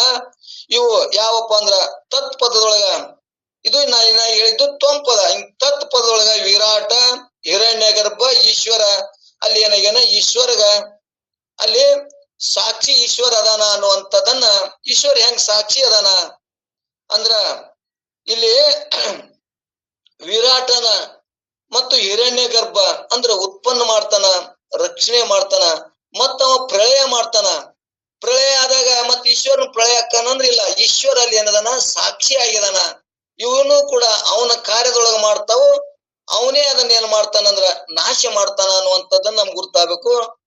ಮತ್ತಿಲ್ಲಿ ಇನ್ನೊಂದು ನಮ್ಗೆ ಇಲ್ಲಿ ಏನ್ ಸಂಶಯ ಬರ್ತದಂದ್ರ ಈಶ್ವರ ಮತ್ತು ಜೀವ ಇವ ಬ್ಯಾರೆ ಅದಾನಲ್ಲ ಅಂತ ನಮ್ಗೆ ಇಲ್ಲಿ ಪ್ರಶ್ನೆ ಬರ್ತದ. ಅಲ್ಲಿ ಅವ ಬ್ಯಾರೆ ಇಲ್ಲ, ಅವ ಈಶ್ವರ ಒಂದೇ ಅನ್ನೋ ತಿಳ್ಸೋಕ್ ಅಲ್ಲಿ ಏನ್ ಮಾಡ್ಯಾರಪ್ಪ ಅಂದ್ರ ತತ್ವಮಸಿ ಅನ್ನೋ ಜ್ಞಾನ ಮಾಡಿಕೊಟ್ಟಾರ. ಅವನ ಉಪಾಧಿ ಈಶ್ವರನ ಉಪಾಧಿ ದೊಡ್ಡದದ, ಇಲ್ಲಿ ಜೀವನ ಉಪಾಧಿ ಸಣ್ಣದಿರುವುದರಿಂದ ಆದ್ರ ಆ ಉಪಾಧಿಲಿಂದ ಬ್ಯಾರೆ ಆಗಿವೆ. ಆದ್ರ ಉಪಾಧಿಗಳನ್ನ ತೆಗೆದ್ರ ಘಟ ಮತ್ತು ಮಠ ಉಪಾಧಿಯನ್ನ ಬಿಚ್ಚಿದಾಗ ಆಕಾಶ ಒಂದೇ ಆಕಾಶ ಅದ. ಹಂಗಿಲ್ಲಿ ಈಶ್ವರ ಮತ್ತು ಜೀವ ಉಪಾಧಿಲಿಂದ ದೊಡ್ಡ ಕಾರ್ಯ ಮಾಡೋದ್ರಿಂದ ಅವ್ ಈಶ್ವರ, ಇವ ತನ್ನ ದೇಹದೊಳಗಿರುವಂತ ಸಣ್ಣ ಕಾರ್ಯ ಮಾಡೋದ್ರಿಂದ ಇವ್ಗೆ ಏನಾಯ್ತು ಜೀವ ಅಂತ ಹೆಸರು ಬತ್ತು. ಈ ಜೀವ ಈಶ್ವರ ಬ್ಯಾರೆ ಏನೋ ಅಂದ್ರಿಲ್ಲ. ಆ ಜೀವ ಈಶ್ವರಿಗೆ ಇವ್ರಿಬ್ರು ಯಾರು ಸತ್ತ ತಗೊಂಡ್ ಕಾರ್ಯ ಮಾಡ್ತಾರಂದ್ರ ಆ ಬ್ರಹ್ಮನ ಸತ್ತ ತಗೊಂಡ್ ಕಾರ್ಯ ಮಾಡ್ತಾರ. ಈ ಬ್ರಹ್ಮನೇ ನಾನದೀನಿ ಅನ್ನುವಂತ ಜ್ಞಾನ ಆಗಕ ಈಶ್ವರನು ನಾನೇ ಬ್ರಹ್ಮನು ನಾನೇ ಅನ್ನುವಂಥದ್ದನ್ನ ಈಶ್ವರ ಬ್ಯಾರೆ ಅಲ್ಲ, ಜೀವ ಬ್ಯಾರೆ ಅಲ್ಲ, ಇವ್ರು ಒಂದೇ. ಇವ್ರಿಗೆ ಯಾರು ಉಪಾದಿಯಿಂದ ಬಿದ್ದದಂದ್ರೆ ಜೀವನಿಗೆ ಮಾಯಿ ಉಪಾದಿಯಿಂದ ಈಶ್ವರನಲ್ಲಿ ಬಿದ್ದದ. ಜೀವನಲ್ಲಿ ಅವಿದ್ಯೆ ಉಪಾದಿ ಇರುವುದರಿಂದ ಇಲ್ಲಿ ಜೀವ ಆಗಿ ಬಿದ್ದದ. ಅವಿದ್ಯಾ ಮಾಯಿ ಮಾತ್ರ ಒಂದೇ, ಉಪಾಧಿ ಬ್ಯಾರೆ ಇರುವುದರಿಂದ ಸಣ್ಣ ಉಪಾದಿಲಿಂದ ಇವ್ಗೆ ಏನಾಗಿತ್ತು ಅವಿದ್ಯಾ ಬತ್ತು. ಈಶ್ವರಿಗೆ ದೊಡ್ಡ ಉಪಾದಿರಿಂದ ಮಾಯಾ ಬತ್ತು. ಈ ಎರಡನ್ನು ಬಿಚ್ಚಿದ ಎರಡನ್ನು ಅವಿದ್ಯಾ ಮತ್ತು ಮಾಯಾ ಇವು ಒಂದೇ. ಇಲ್ಲಿ ಜೀವ ಮತ್ತು ಈಶ್ವರ ಒಂದೇ. ಈ ಎರಡು ಉಪಾಧಿಗಳನ್ನ ತೆಗೆದಾಗ ಅಲ್ಲಿ ಏನದ ನಾವು ಬ್ರಹ್ಮ ಸ್ವರೂಪನೇ ಇದೀವಿ. ಈಶ್ವರ ಬ್ಯಾರೆ ಅಲ್ಲ, ಜೀವ ಬ್ಯಾರೆ ಅಲ್ಲ. ಉಪಾಧಿ ದೊಡ್ಡದಿಂದಿರುವುದರಿಂದ ಅವ ಈಶ್ವರ ಅನಿಸ್ಕೋತಾನ. ಆದ್ರ ಇಲ್ಲಿ ಜೀವನಲ್ಲಿಯೂ ಮತ್ತು ಈಶ್ವರನಲ್ಲಿಯೂ ನಮ್ಗೆಲ್ಲರಿಗೂ ಇರ್ತದ. ಏನಾಯ್ದಪ್ಪ ಅಂದ್ರಲ್ಲಿ ಒಂದು ಜೀವನ ಲಕ್ಷಣಗಳನ್ನ ಹೇಳ ಮುಂದ ಈಶ್ವರ ಲಕ್ಷಣ ಹೇಳ ಮುಂದ ನಮ್ಗೆಲ್ಲರಿಗೂ ಇರ್ತದ. ಜೀವನ ಲಕ್ಷಣ ಹೇಳ ಮುಂದ ಅಲ್ಲಿ ಏನಾಗ್ಯದ ಅಂತಃಕರಣ ಸಹಿತ ಇಲ್ಲಿ ಇಲ್ಲಿ ಅಂತಃಕರಣ ಸಹಿತ ಕೂಟಸ್ಥ ಚೈತನ್ಯ ಪ್ರತಿಬಿಂಬ. ಇಲ್ಲಿ ಅಂತಃಕರಣ ಬೀಳುವುದರಿಂದ ಏನಾಯ್ತು ಇಲ್ಲಿ ಜೀವ ಅಂತ ಬತ್ತು. ಅಂತಃಕರಣ ಸಹಿತ ಕೂಟಸ್ಥ ಚೈತನ್ಯವೇ ಇಲ್ಲಿ ಜೀವ ಅನಿಸ್ಕೊತ್ತು. ಅಲ್ಲಿ ಈಶ್ವರನಲ್ಲಿ ಅಲ್ಲಿ ಏನ್ ಅನ್ಸ್ಕೊತ್ತಪ್ಪ ಅಂದ್ರ ಆ ಮಾಯಿ ಉಪಾಧಿ ಇರುವುದರಿಂದ ಅಲ್ಲಿ ಅವ ಈಶ್ವರ ಅನಿಸ್ಕೊಂಡ ಅನ್ನುವಂಥದ್ದನ್ನ ಕೇಳ್ಕೊಂತ ಬಂದೇವಿ. ಕೂಟಸ್ಥ ಚೈತನ್ಯ ಮಾಯಿಯೊಳಗೆ ಬಿದ್ದು ಅಲ್ಲಿ ಏನಾಗ್ಯಾನ ಈಶ್ವರ ಆಗ್ಯಾನ. ಅಲ್ಲಿ ಮಾಯಿ ಉಪಾಧಿ ಇರುವುದರಿಂದ ಅಲ್ಲಿ ಈಶ್ವರ ಆಗ್ಯಾನ. ಇಲ್ಲಿ ಅಂತಃಕರಣ ಉಪಾಧಿ ಇರೋದ್ರಿಂದ ಇವ ಜೀವ ಆಗ್ಯಾನ. ಆದ್ರ ಪ್ರತಿಬಿಂಬ ಮಾತ್ರ ಕೂಟಸ್ಥ ಚೈತನ್ಯ ಒಬ್ಬನೇ ಪ್ರತಿಬಿಂಬ ಒಬ್ಬಂದೇ ಇಲ್ಲಿ ಅನ್ನುವಂಥದ್ದನ್ನ ಗುರ್ತಾಗಬೇಕು. ಇಲ್ಲಿ ಕೂಟಸ್ಥ ಚೈತನ್ಯ ಅಂದ್ರೆ ಜೀವನಲ್ಲಿ ಆಗ್ಯದ. ಅಲ್ಲಿ ಈಶ್ವರನಲ್ಲಿ ಏನಾಗ್ಯದ ಅಂದ್ರೆ ಮಾಯಿ ಉಪಾಧಿ ಬ್ರಹ್ಮ ಚೈತನ್ಯ ಡೈರೆಕ್ಟರ್ ಬಿದ್ದುದರಿಂದ ಅಲ್ಲಿ ಅವ ಈಶ್ವರ ಆಗ್ಯಾನ ಅನ್ನುವಂಥದ್ದನ್ನ. ಯಾಕಂದ್ರೆ ಅನೇಕ ಜೀವರಾಶಿಗಳು ಇರುವುದರಿಂದ ನಮಗೆ ಇಲ್ಲಿ ಕೂಟಸ್ಥ ಅಂತ ಬತ್ತು, ಅವಾಗ ಬ್ರಹ್ಮ ಚೈತನ್ಯ ಅಂತ ಅಲ್ಲಿ ಈಶ್ವರನಲ್ಲಿ ಬತ್ತು ಅನ್ನುವಂಥದ್ದನ್ನ ಹಿಂಗ ಶಾಸ್ತ್ರ ಮುಖಾಂತರ ತಿಳ್ಕೋತ ಹೋದೇವಂದ್ರ ಇಲ್ಲಿ ಓಂಕಾರ ಬ್ರಹ್ಮ ಪರಿಪೂರ್ಣ ಒಬ್ಬನೇ ಎಲ್ಲರೊಳಗೂ ಅದಾನ. ಅವನ ಮುಖದಿಂದ ಇಲ್ಲಿ ಅಧಿಷ್ಠಾನ ಅಂತ ತಿಳ್ಕೊಂಡ್ಬಿಡಮ್ ನಾವು. ಅಧಿಷ್ಠಾನ ಬ್ರಹ್ಮ ಒಬ್ಬನೇ ಅದಾನ. ಆ ಅಧಿಷ್ಠಾನದೊಳಗ ಈ ಕಲ್ಪಿತ ಕಾರ್ಯ ಪ್ರಪಂಚಕ್ಕ ಅವನೇ ಕಾರಣ ಏನ ಅನ್ನುವಂಥದ್ದನ್ನ ಗುರ್ತಾಗ್ತದ, ಸ್ಪಷ್ಟ ಆಗ್ತದ. ಮತ್ತ ಇನ್ನೊಂದು ಇಲ್ಲಿ ಏನಪ್ಪಾ ಅಂದ್ರ ಆ ಮಹತ್ವದಿಂದ ವೈಕಾರಿಕ ತೇಜಸ್ಯ ಮತ್ತು ಭೂತಾದಿ ಅಹಂಕಾರದಿಂದ ಇವು 5 ಪಂಚ ಮಹಾಭೂತಗಳು ಆ ಹುಟ್ಟಿದ್ರಲಿಂದ ಆ ಬ್ರಹ್ಮನಲ್ಲಿಂದ ಉತ್ಪನ್ನ ಆದ್ರಲಿಂದ ಅವಂಗಲ್ಲಿ ಪಂಚಮುಖ ಅಂತ ಹೆಸರು ಬತ್ತು ಅನ್ನುವಂಥದ್ದನ್ನ ಇಲ್ಲಿ ನಮ್ಗೆಲ್ಲರಿಗೆ ಶಾಸ್ತ್ರ ಗುರ್ತಿದ್ದವ್ರಿಗೆ ಇದು ಅರ್ಥ ಆಗ್ತದ. ಶಾಸ್ತ್ರ ಕೇಳಾದವ್ರು ಒಮ್ಮೆಲೆ ಅನುಭವಕ್ಕೆ ಬರೋದಿಲ್ಲ. ಅದಕ್ಕೆ ನಾವು ಹೊಳ್ಳಿ ದಿನಕ್ಕೆ ಒಮ್ಮೆಲೆ ನಾ ಇದನ್ನ ಸುತ್ತಾಕೋತ ಬರ್ತಿರ್ತೇನೆ. ನಮಗೂ ಕೂಡ ಇದ್ರದ್ದು ಅರ್ಥ ಆಯ್ತು ಅಂದ್ರೆ ಸಾಕು, ಹೇಳಕ್ ಬರ್ಲಿಕ್ಕಟ್ಟೆ ಆಯ್ತು. ಆದ್ರೆ ನಾನು ಆ ಬ್ರಹ್ಮ ಸ್ವರೂಪನೇ ಇದೀನಿ ಅನ್ನುವಂಥ ಜ್ಞಾನ ಆದ್ರೆ ಮಾತ್ರ ಇಷ್ಟ ನಾ ಹೇಳಿದ್ದು ಹೊಳ್ಳಿ ಹೇಳಿದಕ್ಕೂ ಪ್ರಯೋಜನ. ನಾನೇ ಬ್ಯಾರೆ ಬ್ರಹ್ಮನ ಬ್ಯಾರೆ ಅಂತ ನಾನೇ ದೇಹ ತಂದೇವಂದ್ರ ನಾವ್ ಎಷ್ಟೇ 100 ಸಲ ದಿನ ಹೇಳ್ತೇವಲ್ಲ, 100 ಸಲ ಹೇಳಿದ್ರು ಅಪ್ರಯೋಜನ ಆಗ್ತದ. ಪ್ರಯೋಜನ ಆಗ್ಬೇಕಂದ್ರ ನಾನು ಬ್ರಹ್ಮ ಸ್ವರೂಪನೇ ಇದೀನಿ ಅನ್ನುವಂಥದ್ದನ್ನ ಕೇಳ್ಕೊತ 10 ವರ್ಷ ಹೋಗ್ಲಿ, ನನಗೆ ನಿಶ್ಚಯ ಏನಾಗ್ಬೇಕಂದ್ರ ನಾನು ಜೀವಿ ಅಲ್ಲ, ನಾನು ಆ ಬ್ರಹ್ಮನೇ ಇದೀನಿ, ನಾನು ಪರಮಾತ್ಮನೇ ಇದೀನಿ ಎನ್ನುವಂಥದ್ದನ್ನ ಉಪಾಧಿಲಿಂದ ಅಲ್ಲಿ ಈಶ್ವರನ್ ದೊಡ್ಡ ಕಾರ್ಯ ಮಾಡೋದ್ರಿಂದ ಅವ್ಗೆ ಈಶ್ವರ ಅಂತು. ನಾ ಸಣ್ಣ ಕಾರ್ಯ ಅವಿದ್ಯೆ ಉಪಾಧಿ ಮಾಡೋದ್ರಿಂದ ನನಗೆ ಜೀವ ಅಂತ ಬತ್ತು. ಅವ್ ಮಾಯಿ ಉಪಾಧಿ ಡೈರೆಕ್ಟರ್ ಆ ಬ್ರಹ್ಮನ ಪ್ರತಿಬಿಂಬ ಮಾಯಿ ಒಳಗೆ ಬಿದ್ದಿರೋದ್ರಿಂದ ಅವ್ಗೆ ಈಶ್ವರ ಅಂತ ಹೆಸರು ಬತ್ತು. ಇವ ಕೂಟಸ್ಥ ಚೈತನ್ಯ ಪ್ರತಿಬಿಂಬ ಇಲ್ಲಿ ಅಂತಃಕರಣದೊಳಗೆ ಬೀಳೋದ್ರಿಂದ ಇವ್ಗೆ ಏನ್ ಬತ್ತು ಜೀವ ಅಂತ ಹೆಸರು ಬತ್ತು ಅನ್ನುವಂಥದ್ದನ್ನ ಹಿಂಗ ನಾವು ನಿಶ್ಚಯ ಆಗ್ಬೇಕು. ಕೊನೆಗೆ ಹೇಳ್ದಂಗ ನಾವ್ ಏನಪ್ಪಾ ಅಂದ್ರ ಇದ್ರ ಸೂತ್ರ ತಿಳಿತಂದ್ರ ಮತ್ ದಿನ ಅದನ್ನೇ ಚಿಂತನೆ ಮಾಡುದು. ಎಂ ಅಪಿಸ್ಮರನ್ ಭವನ್ ಅದನ್ನೇ ಸ್ಮರಣ ಮಾಡ್ಕೋತ ಹೋದೇವ ಅಂದ್ರ ನಾನು ಬ್ರಹ್ಮನೇ ಇದೀನಿ, ಇದ್ದದ್ದೇನು ಇದ್ರಾಗ ಸಂಶಯ ಇಲ್ಲ. ಆ ಬ್ರಹ್ಮ ಸ್ವರೂಪ ನಾನು ಅದೀನಿ. ನನಗೆ ಇದು ಏನು ಆವರಣ ದೇಹಾದಿ ಬುದ್ಧಿ ಅಹಂಕಾರ ನಮಗೇನ್ ಮಾಡ್ಯದ ಆವರಣ ಮುಚ್ಚಿ ಹಾಕ್ಯದ. ಈ ಆವರಣ ಹೋಯ್ತು ಅಂದ್ರ ನನ್ನ ಪ್ರಕಾಶ ಹೆಂಗ ವಜ್ರ ತನ್ನ ಸ್ವಯಂ ಪ್ರಕಾಶದಿಂದ ತಾನು ಬೆಳಗ್ತದ, ಹಂಗ ನಾನು ಆತ್ಮನ ಸ್ವಯಂ ಪ್ರಕಾಶ ಸ್ವರೂಪನದೀನಿ. ನನಗೆ ಪರಪ್ರಕಾಶದ ಅವಶ್ಯ ಇಲ್ಲ, ನಾನು ಬ್ರಹ್ಮನೇ ಇದೀನಿ ಅನ್ನುವಂಥದ್ದನ್ನ ನನಗ ಹೊರಗ ಇಂದ್ರಿಯಾದಿಗಳಲ್ಲಿ ವಿಷಯಗಳಿಗೆ ಆನಂದ ಇಲ್ಲ, ನಾನೇ ಆನಂದ ಸ್ವರೂಪನಿದೀನಿ. ನಾನು ಸ್ವಯಂ ಪ್ರಕಾಶನದೀನಿ. ನಾನು ಯಾವಾಗಲೂ ಎಲ್ಲಾ ಕಾಲದಾಗ ನಾನೇ ಇದೀನಿ. ನನಗ ಮೂರು ಕಾಲದಾಗ ಇದ್ರದ್ರಿಂದ ನನಗ್ ಸತ್ತು ಅಂತ ಹೆಸರು ಬತ್ತು.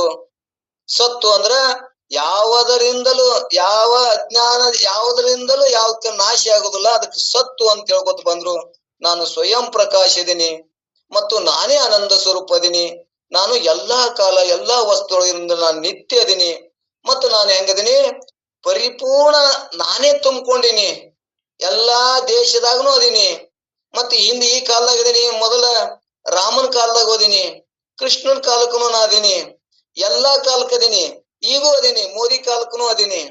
ಆದ್ರೆ ನನಗೇನಾಗಿಲ್ಲ, ನಾನು ಆತ್ಮನೇ ಅಂತ ನನಗೆ ಜ್ಞಾನ ಆಗ್ಲಾರ್ಕತ್ತವನು ನಾ ಜೀವಿಯಾಗಿ ಹುಟ್ಟೋತ ಸಾವ್ಕೋತ ಈ ಜೀವಿಗೆ ಆವಿಷ್ಯ ಅದ, ಈ ದೇಹಕ್ಕೆ ಆವಿಷ್ಯ ಅದ. ಯಾಕ ಇದಕ್ಕೆ ಯಾಕ ಅನ್ನವನ್ನ ತಿಂದು ಬದುಕ್ಯದ, ಅನ್ನದಿಂದನೇ ಇದು ಏನಾಗ್ತದ ಉತ್ಪನ್ನ ಆಗ್ಯದ, ಅನ್ನದಿಂದನೇ ಬೆಳಿತದ, ಮುಂದ ಅನ್ನದಿಂದನೇ ಇದು ನಾಶ ಆಗ್ತದ. ಹೆಂಗ್ ನಾಶ ಆಗ್ತದಂದ್ರ, ಅನ್ನ ಬೆಳಿಗ್ಗೆ ಬಹಳ ಚಲೋ ಇರ್ತದ, ಮಧ್ಯಾಹ್ನದಾಗ ಆರ್ತದ, ಕೊನೆಗೆ ಏನಾಗ್ತದಂದ್ರ ಅದು ಹಳಸ್ತ ನಾಶ ಆಗ್ತದ. ಹಂಗ ಈ ಶರೀರ ಅನ್ನಮಯವಾದಂತ ಶರೀರ ಇದಕ್ಕ ನಾಶ ಅದ. ಆದ್ರ ಅದ್ರ ಒಳಗಿರುವಂತ ಚೇತನಕ ಚರ ಅಕ್ಷರ, ಇದು ಕ್ಷರ ಅಂದ್ರೆ ಚಲಿಸ್ತದ, ಅಕ್ಷರ ಚಲಿಸದೆ ಯಾವಾಗಲೂ ಇರುವಂತ ಆತ್ಮನ ನಾನದೀನಿ, ಅಕ್ಷರ ಅದೀನಿ ಅನ್ನುವಂತ ಜ್ಞಾನ ಆಯ್ತು ಅಂದ್ರ ನಾವು ಇಷ್ಟು ಹಿಂದೆ ಕೇಳಿದಕ್ಕೂ ಮುಂದೆ ಕೇಳಿದಕ್ಕೂ ಪ್ರಯೋಜನ. ಅದನ್ನ ಬಿಟ್ಟು ನಾವು ಇನ್ನ ನನಗ್ ಸಂಶಯಾದಿಗಳನ್ನೇ ಇದಾಗ ಬರ್ತಿದ್ವು ಅಂದ್ರ ಅದಕ್ಕೆ ಒಳ್ಳೆ ಇನ್ನೊಂದ್ಸಲ ಕೇಳೋಣ ಅನ್ನುವಂಥದ್ದಕ್ಕೆ ತಿಳಿಸೋದಕ್ಕಾಗಿ ಮತ್ತು ಒಳ್ಳೆ ಹೇಳ್ಕೋತ ಹೊಂಟೇನಿ. ಇಲ್ಲಿ ಏನಾಯ್ತಪ್ಪ ಅಂದ್ರ ಓಂಕಾರ ಮೂಲದಿಂದ, ಓಂಕಾರದೊಳಗ ಅಕಾರ ಉಕಾರ ಮಕಾರ ಅದಾವು, ಆ ಪರಮಾತ್ಮನಿಂದ ಉತ್ಪನ್ನ ಆಗ್ಯಾವ. ಆ ಬ್ರಹ್ಮನಲ್ಲಿ ತೋರಿದ, ಆ ಬ್ರಹ್ಮ ಅಂದ್ರ ತತ್, ಮತ್ತು ಇಲ್ಲಿ ಬ್ರಹ್ಮನಲ್ಲಿ ತೋರಿದಂತ ತತ್ ಪದದಲ್ಲಿ ವಿರಾಟ, ಹಿರಣ್ಯಗರ್ಭ, ಈಶ್ವರ, ಅಲ್ಲಿ ಈಶ್ವರ ಸಾಕ್ಷಿ ಇದ್ದು ಈ ಮೂರು ಕಾರ್ಯಗಳನ್ನ ಅಲ್ಲಿ ಮಾಡ್ತಾನ. ಆ ಒಬ್ಬನೇ ಈಶ್ವರ ಅಲ್ಲಿ ವಿರಾಟನು ಆಗ್ತಾನ, ಇವ್ ಎಲ್ಲಾ ರಕ್ಷಣೆ ಮಾಡ್ತಾನ. ಗರ್ಭದೊಳಗೆ ತನ್ನ ಗರ್ಭದೊಳಗೆ ಇವೆಲ್ಲಾ ಜೀವರಾಶಿಗಳದಾವು. ಮತ್ತು ಅವ ಏನ್ ಮಾಡ್ತಾನ ಅಂದ್ರೆ ಎಲ್ಲರನ್ನೂ ಸಲುತಾನ. ಮತ್ತ ಅವ ಏನ್ ಮಾಡ್ತಾನ, ನಾಶನು ಮಾಡಾಕ ಅವನ ಆದಿಂದಾಗ ಐತಿ ಎಲ್ಲಾ ಜೀವಿಗಳು ಅನ್ನುವಂಥದ್ದನ್ನ ನಮ್ಗೆ ಗೊತ್ತಾಗ್ತದ. ಆದ್ರೆ ಅದೇ ಈ ಜೀವನಲ್ಲಿ ಈ ತ್ವಂ ಪದದಲ್ಲಿ ಜೀವ, ತ್ವಂ ಪದ ಅಂದ್ರೆ ಜೀವ, ಅಲ್ಲಿ ತತ್ ತ್ವಂ ಅಶಿ ಪದ ಅನ್ನೋದೇನು, ಅವನೇ ನೀನದೇನು ಅಂತ ತತ್ವಮಸಿ ಜ್ಞಾನ ಆಗ್ಲೇಬೇಕು. ಆ ತತ್ವಮಸಿ ಜ್ಞಾನ ಆದಾಗ ಇದು ಶಾಸ್ತ್ರ ತಿಳಿತದ. ಅದಕ್ಕೆ ತತ್ವಮಸಿಯನ್ನ ಗುರು ಉಪದೇಶದಿಂದ ಅಲ್ಲಿ ತನ್ನ ಮಗನಿಗೆ ಉದ್ದಾಲಕ ಮುನಿ ಒಂದೇ ಸಲ ಹೇಳಿಲ್ಲ, ಅವನೇ 90 ವರ್ಷ ಹೇಳ್ಯಾನಂತ. ನಮಗ್ ಬರೀ 1 ವರ್ಷ 2 ವರ್ಷ ತಿಳಿಲಿಲ್ಲ ಅಂದ್ರೆ ಇದೇನ್ ಹೇಳ್ತಾರ ಬಿಡು ಶಾಸ್ತ್ರ ಅಂತೇವೆ. ಅವ್ ಎಷ್ಟು ಅವರಲ್ಲಿ ತೀಕ್ಷ್ಣ ಬುದ್ಧಿ ಇದ್ದಿರ್ಬೇಕು, ಎಷ್ಟು ತಾಳ್ಮೆ ಬುದ್ಧಿ ಇದ್ದು ಕೇಳಿರ್ಬೇಕು ಅವರು. 9 ಸಲ ಬೋಧಿಸಿದ ಅನ್ನುವಂಥದ್ದನ್ನ ಇದೇ ತತ್ವಮಸಿ ಜ್ಞಾನ ಆಯ್ತು ಅಂದ್ರ, ಈ ತತ್ ಅಂದ್ರೆ ಏನು, ತ್ವಂ ಅಂದ್ರೆ ಏನು. ಆ ತತ್ ಅಂದ್ರ ಇಲ್ಲಿ ವಿರಾಟ, ಹಿರಣ್ಯ ಗರ್ಭ, ಈಶ್ವರ, ಅಲ್ಲಿ ಈಶ್ವರ ಸಾಕ್ಷಿ ಆದ, ಅಲ್ಲಿ ಕಾರ್ಯ ಮಾಡ್ತಾನ. ಇಲ್ಲಿ ತ್ವಂಪದೊಳಗೆ ಜೀವ, ವಿಶ್ವ ಜೀವ, ತೇಜ ಜೀವ, ಪ್ರಾಜ್ಞೆ ಜೀವ ಅಂತಕೊಂಡು ಇಲ್ಲಿ ಸಾಕ್ಷಿ ಅಂದ್ರೆ ಜೀವ ಸಾಕ್ಷಿ ಇದ್ದು ಇಲ್ಲಿ ಕಾರ್ಯ ಮಾಡ್ತಾನ. ಆದ್ರ ಇವು ಎರಡನ್ನು ಉಪಾಧಿ ಬಿಚ್ಚಿದಾಗ, ಆ ಚೇತನದೊಳಗೆ ಘಟನು ಹೊಡೆದಾಗ, ಮಠನು ಬಿಚ್ಚಿದಾಗ ಅಲ್ಲಿ ಒಂದೇ ಚೇತನ ಹೆಂಗದ, ಒಂದೇ ಬಯಲು ಹೆಂಗದ, ಒಂದೇ ಆಕಾಶ ಹೆಂಗ ಒಂದೇ ಅದ, ಹಂಗ ಆ ಈಶ್ವರ ಮತ್ತು ಜೀವ ಒಂದೇ ಅದ. ಆ ಈಶ್ವರ ಜೀವ ಬ್ರಹ್ಮನೇ ಸ್ವರೂಪನೇ ಅದಾರ ಅನ್ನುವಂಥದ್ದನ್ನ ಇಲ್ಲಿ ಗಟ್ಟಿ ಮಾಡಕ ಮತ್ತೆ ಇಲ್ಲಿ ಅವ್ರು ಹೇಳ್ಕೊತ ಹೊಂಟಾರ. ಇಲ್ಲಿ ಪಂಚಮುಖ ಅನ್ನುವಂಥದ್ದು ಪರಮಾತ್ಮ ಹೆಸರದ. ಅದಕ್ಕೆ ಅವನು ಮೊದಲು ಭಜಿಸ್ಬೇಕು, ಅವನ ಚಿಂತನೆ ಮಾಡ್ಬೇಕು. ಮುಂದೆ ವಿಚಾರ ಮಾಡ್ಕೋತ ಹೋದಂಗ ಜೀವ ಭಾವ ನಷ್ಟ ಆಗ್ತದ. ಜೀವ ಭಾವ ನಷ್ಟ ಆಯ್ತು ಅಂದ್ರೆ ಅಲ್ಲಿ ಏನಾಗ್ತದ, ಅವನ ನೀತಿವಂತನಾಗ್ತಾನ. ನೀತಿವಂತನಾದ ಯೋಗದೊಳಗೆ ಆನಂದ ಪಡ್ತಾನ, ಕೂಡುವಿಕೆ ಪರಮಾತ್ಮನ ಕೂಡ್ತಾನ. ಮುಂದೆ ಜ್ಞಾನ ಆಯ್ತು ಅಂದ್ರ ಅವ ಪ್ರಪಂಚನೂ ಮಾಡ್ತಾನ, ಇವತ್ತ ಪಾರಮಾರ್ಥನೂ ಮಾಡ್ತಾನ, ಪ್ರಪಂಚದೊಳಗಿದ್ದು ಕೂಡ ಮೋಕ್ಷನೂ ಅಂತಾನ ಅನ್ನುವಂಥದ್ದನ್ನ ಜ್ಞಾನದಿಂದಲೇ ಮೋಕ್ಷ. ಆದ್ರೆ ಇವೆಲ್ಲವೂ ಕೂಡ ನಾಮಸ್ಮರಣೆಯಿಂದ ಅಂತಃಕರಣ ಶುದ್ಧ ಒಂದೇ ಅನ್ನುವಂಥದ್ದನ್ನ ನಮ್ಗೆಲ್ಲರಿಗೂ ಗಟ್ಟಿ ಆಗ್ಲಿ. ಯಾವಾಗ ನಾನು ಆತ್ಮಸ್ವರೂಪನಿದ್ದೀನಿ ಅಂತ ಜ್ಞಾನ ಆಯ್ತು ಅಂದ್ರ ಅವಾಗ ಮಾತ್ರ ಮೋಕ್ಷ ಆಗ್ತದ ಅನ್ನುವಂಥದ್ದನ್ನ ಇಲ್ಲಿ ಹೇಳ್ಬೇಕಾಗ್ಯದ. ಇಲ್ಲಿ ಒಟ್ಟಾರೆ ಉಕಾರ ಮಕಾರ ಅರ್ಧ ಮಾತ್ರ ಇವು ಎಲ್ಲವೂ ಕೂಡ ಪರಮಾತ್ಮನ ಓಂಕಾರ ರೂಪ ಆಗ್ಯದ ಅನ್ನುವಂಥದ್ದು ಗುರ್ತಾಯ್ತು. ಓಂಕಾರ ಪರಮಾತ್ಮನ ಸ್ವರೂಪ ಆಗ್ಯದ, ಆದ್ರಿಂದ ಪರಮಾತ್ಮನಿಗೆ ಓಂ ಎಂದ ಹೆಸರು ಪ್ರಾಪ್ತಿ ಆಗ್ಯದ ಅನ್ನುವಂಥದ್ದನ್ನ ಇಲ್ಲಿ ನಾವು ಕೇಳ್ಕೊತ ಬಂದೇವೆ. ಆ ನಂತರ ರುದ್ರ ಸೃಷ್ಟಿ ಪ್ರಳಯ ಕಾಲದಲ್ಲಿ ಜಗತ್ತಿನ ಜನರನ್ನು ನಾಶ ಮಾಡುವ ಮತ್ತು ರೋದನ ಮಾಡಿಸುವಂತ ಪರಮಾತ್ಮನಿಗೆ ಏನಂತ ಹೆಸರು ಬತ್ತರು, ಇಲ್ಲಿ ರುದ್ರ ಅಂತ ಹೆಸರು ಪ್ರಾಪ್ತಿ ಆಯ್ತು ಅಂತ ಕೇಳ್ಕೊಂಡ್ ಬಂದೇವೆ. ರುದ್ರ ಪರಮಾತ್ಮನ ಹೆಸರು ಅದು ಒಂದು. ಅವ ಯಾಕ ಸಂಹಾರನ ಮಾಡ್ತಾನಲ್ಲ, ಅದಕ್ಕೆ ರುದ್ರ ಅಂತ ಹೆಸರು ಬಂದದ.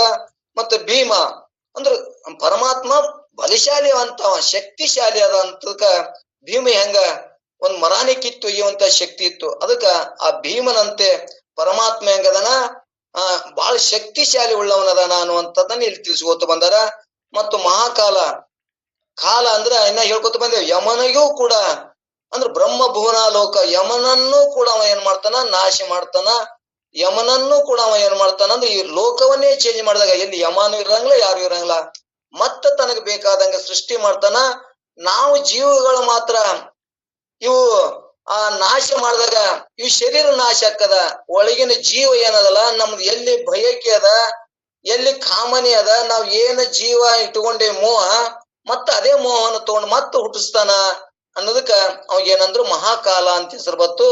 ಮಹಾಕಾಲನಿಗೆ ಕಾಲಾನಾದಂತ ಯಮನಿಗೂ ಕೂಡ ಕಾಲನಾಗ್ಯಾನ, ಆದ್ರಿಂದ ಇವನಿಗೆ ಮಹಾಕಾಲ ಅಂತ ಹೆಸರು ಪ್ರಾಪ್ತ ಆಯ್ತು ಅನ್ನುವಂಥದ್ದನ್ನ ನಾವು ಕೇಳ್ಕೊಂಡು ಬಂದೇವಿ. ಮತ್ತು ಇದಕ್ಕೆ ಮಾರ್ಕಂಡ್ಯ ಕಥೆನೂ ಕೂಡ ನಮ್ಗೆಲ್ಲರಿಗೆ ಅನುಭವ ಐತಿ. ಮಾರ್ಕಂಡ್ಯ ಸಣ್ಣ ಇಷ್ಟೇ ವಯಸ್ಸು ಅಂತಿತ್ತು, ಅವಾಗ ಇಷ್ಟೇ ವಯಸ್ಸಿನಾಗ ಸಾವು ಇತ್ತು.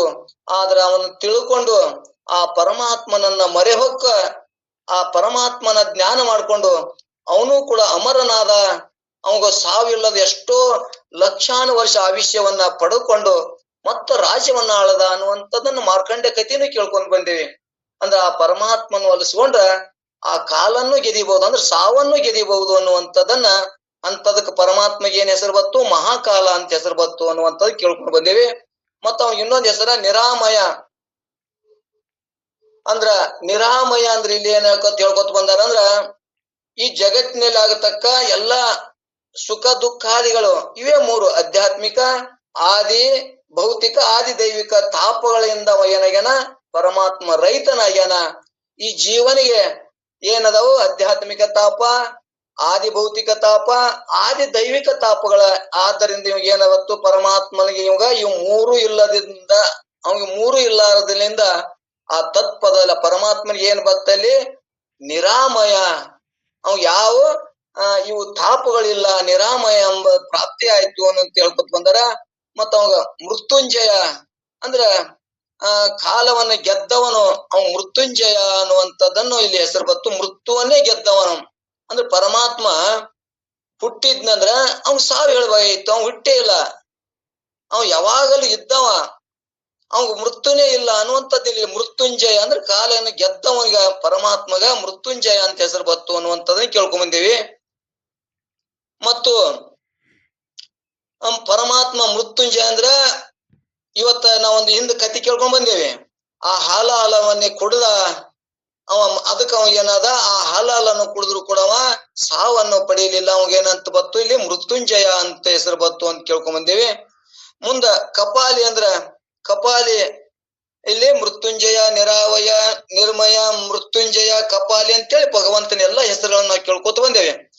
ಇಲ್ಲಿ ಅವಾಗ ಕಪಾಲಿ ಅಂತಂದ್ರ ಪರಮಾತ್ಮನು ಭಿಕ್ಷೆ ಬೇಡಿದ್ದನು, ಅಂದ್ರ ಪಾತ್ರೆಯನ್ನು ಹಿಡ್ಕೊಂಡು ಪರಮಾತ್ಮ ಅಟ್ಟು ಬಡವಿದ್ದನು, ಅವಂಗೂ ಭಿಕ್ಷೆ ಬೇಡಕತ್ತ, ಅವಾಗ ಯಾಕ ಭಿಕ್ಷೆ ಬೇಡ್ದ ಅನ್ನುವಂತಂದ್ ಇಲ್ಲಿ ಪ್ರಶ್ನೆ ಬರ್ತದ. ಅದಕ್ಕೆ ಅವಾಗ ಏನು ಬತ್ತು ಅಂದ್ರ ಕೈಯಲ್ಲಿ ಬ್ರಹ್ಮ ಕಪಾಲನ ಹಿಡಿದು ಮನೆ ಮನೆಗೆ ತಿರುಗಿ ಭಿಕ್ಷೆ ಬೇಡದ್ರಲಿಂದ ಅವಾಗ ಏನಾಯ್ತು ಕಪಾಲಿ ಅಂತ ಹೆಸರು ಬತ್ತು ಅನ್ನುವಂಥದ್ದನ್ನ ಇಲ್ಲಿ ಬರ್ತದ. ಹಿಂಗ ಶಂಕ ಬರ್ತದ. ಏನ್ ಶಂಕ ಬರ್ತದ, ಪರಮಾತ್ಮನ ಅವ್ನ್ ತಿನ್ಲಕ್ ಅನ್ನ ಇದ್ದಿದ್ದಿಲ್ಲನು ಅಂತ ಪ್ರಶ್ನೆ ಬಂದಾಗ ಇಲ್ಲಿ ಏನ್ ಹೇಳ್ತಾರಂದ್ರ ಅವರು ನಿಜಗೊಂಡ್ರು, ಪರಮಾತ್ಮನು ಲೀಲಾ ಮಾತ್ರವಾಗಿ ಭಿಕ್ಷೆ ಬೇಡ್ತಾನ.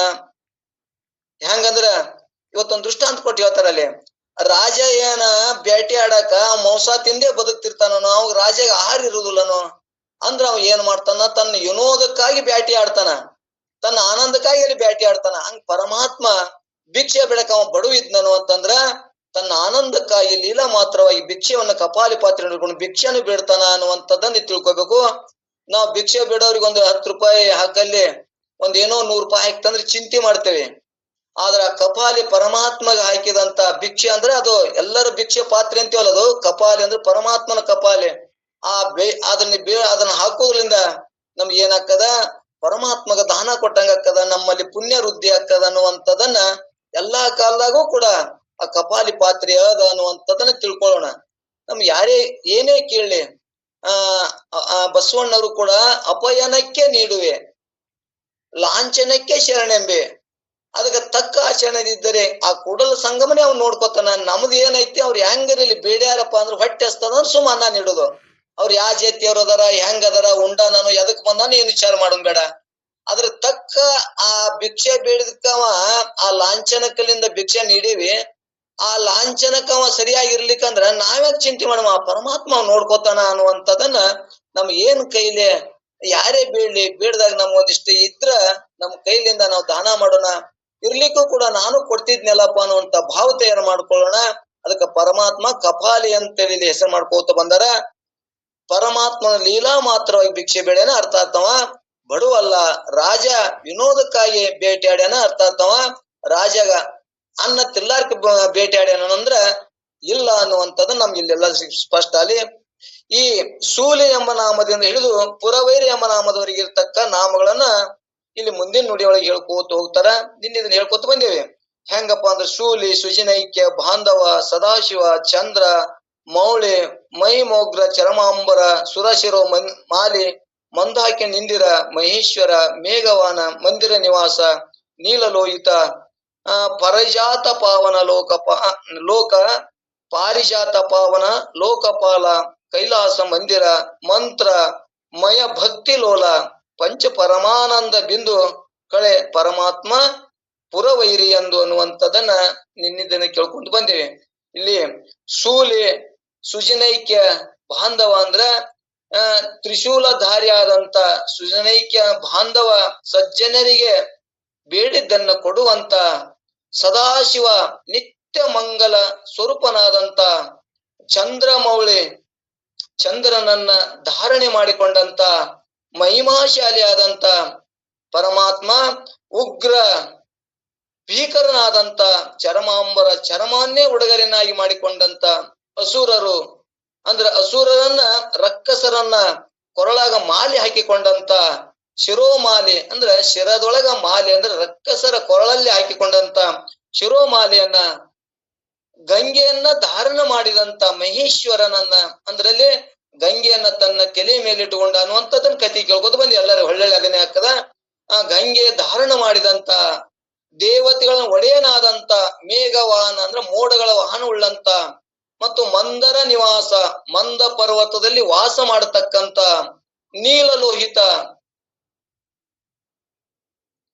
ನೀಲಲೋಹಿತ ಅಂದ್ರ ಏನ ಪಾರಿಜಾತ ಅಂದ್ರ ದೇವವೃಕ್ಷದ ಸ್ವರೂಪನಾದಂತ ಪಾವನ ಪವಿತ್ರನಾದಂತ ಲೋಕಪಾಲ, ಜಗತ್ತನ್ನು ರಕ್ಷಿಸುವಂತ ಲೋಕಪಾಲ, ಜಗತ್ತನ್ನು ರಕ್ಷಿಸುವಂತ ಕೈಲಾಸ ಮಂದಿರ, ಕೈಲಾಸವನ್ನೇ ಮನೆಯಾಗಿ ಮಾಡಿಕೊಂಡಂತ ಪರಮಾತ್ಮ ಮಂತ್ರಮಯ, ಮಂತ್ರಗಳನ್ನ ಜಪಿಸವರಿಗೆ ಮಂತ್ರವನ್ನು ಜಪಿಸವರಿಗೆ ಫಲವನ್ನು ಕೊಡುವಂತ ಸ್ವರೂಪನಾದಂತ ಅಂದ್ರ ಭಕ್ತಿ ಲೋಲ ಅಂದ್ರ ಯಾರು ಅವನನ್ನ ಭಕ್ತಿ ಮಾಡ್ತಾರ ಅವ್ರಿಗೆ ಲೋಲ ಭಕ್ತಿ ಪ್ರಿಯನಾದಂತ ಪಂಚಬ್ರಹ್ಮ ಅಂದ್ರ ಪರಮಾತ್ಮ 5 ಸದೋಜಾತ, ವಾಮದೇವ, ಅಘೋರ, ಸತ್ಪುರುಷ ಹೇಳ್ಕೊತ ಬಂದಿಲ್ಲ. 5 ಮುಖಗಳಂದ್ರ 5 ಪಂಚ ಮಹಾಭೂತಗಳಿಂದ ಆದಂತ ಧರಿಸಿದಂತ ಅನೇಕ ಬಣ್ಣಗಳ ಪ್ರಕಾಶವುಳ್ಳಂತ ಕಳೆ ವಿದ್ಯಾರೂಪನಾದಂತ ಪರಮಾತ್ಮ ಶ್ರೇಷ್ಠವಾದ ತನ್ನ ಆತ್ಮಸ್ವರೂಪನಾದಂತ ಅಂದ್ರ ಅಜ್ಞಾನ ಪುರವೈರಿ ಎಂದು ತ್ರಿಪುರಗಳ ವೈರಿ ಎಂದು ಹೇಳಿಸಿಕೊಳ್ಳಂತ ಹರನಾಮವನ್ನು ಯಾರು ಬಿಡದೆ ಜಪಿಸ್ತಾರ ಅಂತ ನಾಮವನ್ನು ಜಪಿಸುವುದರಿಂದ ಪರಮಾತ್ಮ ಇಂಥ ಶಕ್ತಿ ಉಳ್ಳವನನ್ನೋದು ಗೊತ್ತಾಗ್ತದ. ಅಂತವ ನಮಗೆ ಯಾವ ಫಲಗಳನ್ನಿಟ್ಟುಕೊಂಡು ನಾವು ಪರಮಾತ್ಮನನ್ನ ಬಯಸ್ತೇವೋ ಅಂತ ಎಲ್ಲಾ ಫಲವನ್ನು ಕೊಡುವಂತ ದಯಾಮಯ ಕರುಣಾಮಯ ಪರಮಾತ್ಮ. ಅದಕ್ಕೆ ಭಕ್ತಿಯಿಂದ ಭಜಿಸಿರಿ, ನಾವು ಬೇಡಿದ್ದ ಭಾಗ್ಯವನ್ನು ಕೊಡ್ತಾನ ಅನ್ನುವಂಥದನ್ನ ಭಕ್ತಿಯಿಂದ ಭಜಿಸಿದ್ರ ಈ ನಾಮಸ್ಮರಣೆ, ಶಿವನಾಮಸ್ಮರಣೆ, ಶಿವನನ್ನ ಭಜಿಸಿದೇವಂದ್ರ ನಮ್ಗೆ ಬೇಡಿದ್ದನ್ನೇ ಕೊಡ್ತಾನ ಅನ್ನುವಂಥದ್ದನ್ನ ಕೇಳ್ಕೊತ ಬಂದೇವಿ.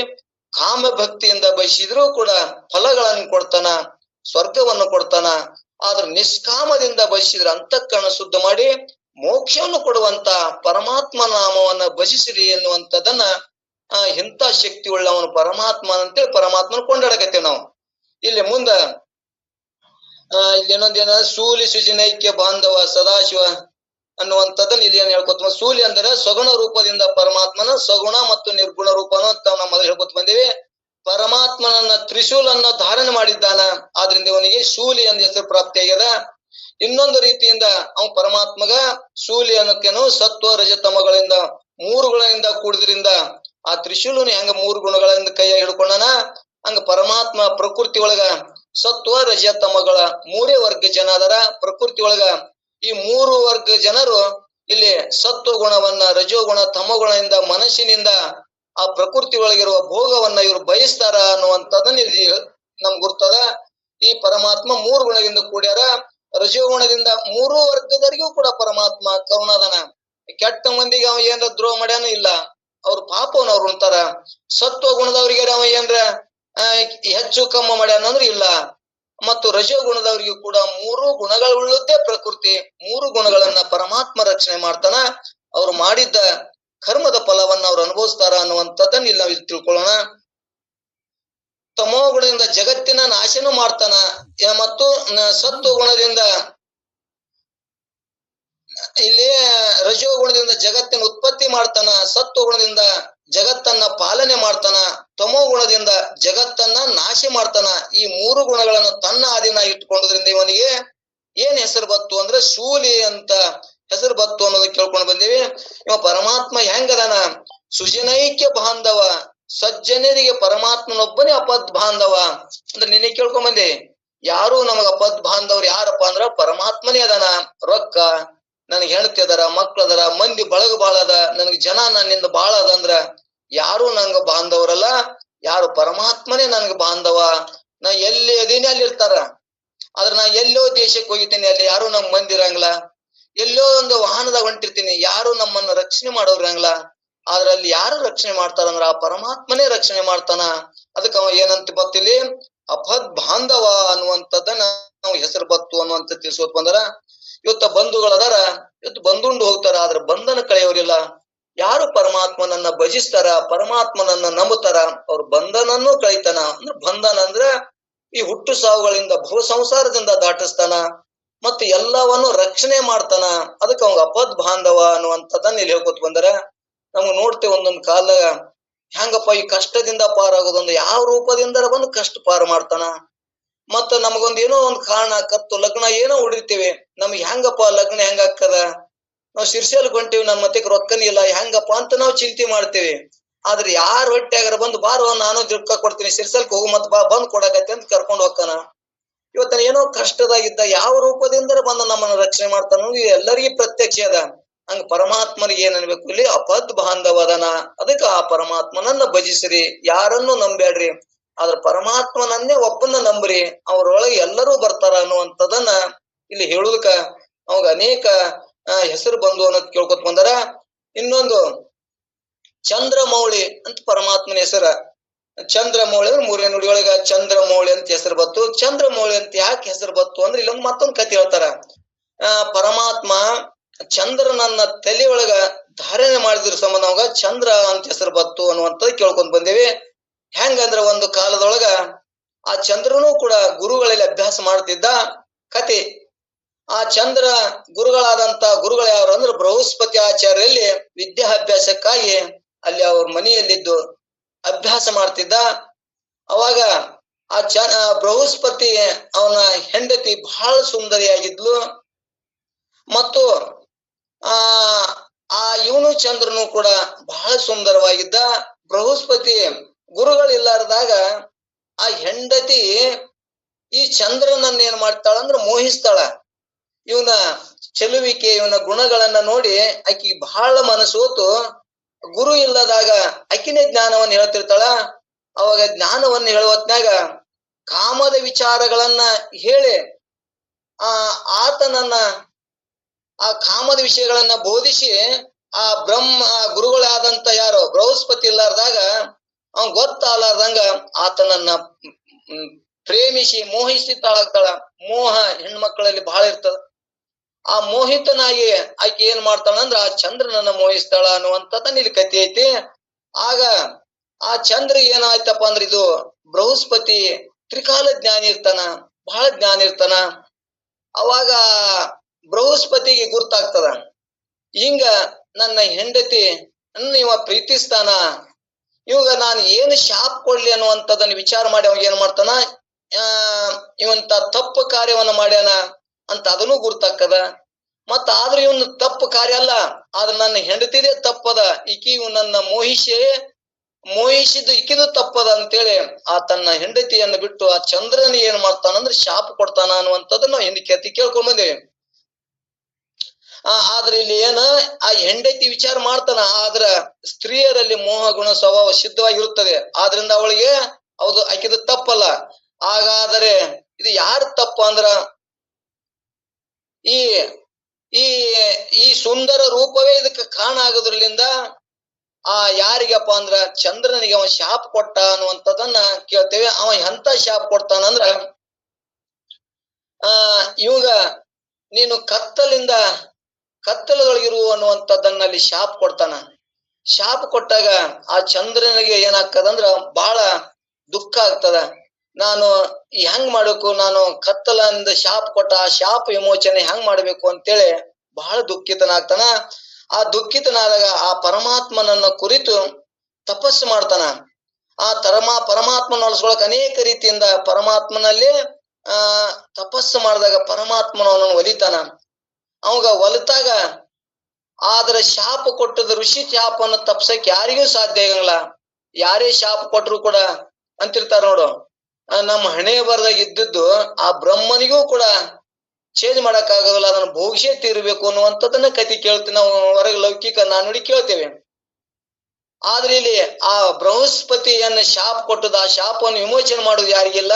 ಆದ್ರೆ ಪರಮಾತ್ಮ ಏನ್ ಮಾಡ್ತಾನಂದ್ರ ಅವನ ತಪಸ್ಸಿಗೆ ಒಲಿದು ಗುರು ಕೊಟ್ಟ ಶಾಪವನ್ನ ಅದನ್ನ ಹಾಗೆ ಇಟ್ಟುಕೊಂಡು ಒಂದು ದಿವಸ ನೀನು 15 ದಿವಸ ಒಂದು ದಿವಸ ಆ ಕಪ್ಪವಾಗಿರು, ಉಳ್ಕಾದ ದಿನ ಹೆಚ್ಚು ಆಗಿ ನೀನು ಎಲ್ಲರನ್ನು ಬೆಳಗು ಅನ್ನುವಂತ ತಂಪನ್ನು ನೀವು ಅನ್ನುವಂಥದ್ದನ್ನ ಆ ಸಿದ್ಧಗುರುನಾಥನ ಬೇಡದಾಗ ಅದನ್ನ ಕರುಣಿಸ್ತಾನ ಪರಮಾತ್ಮ.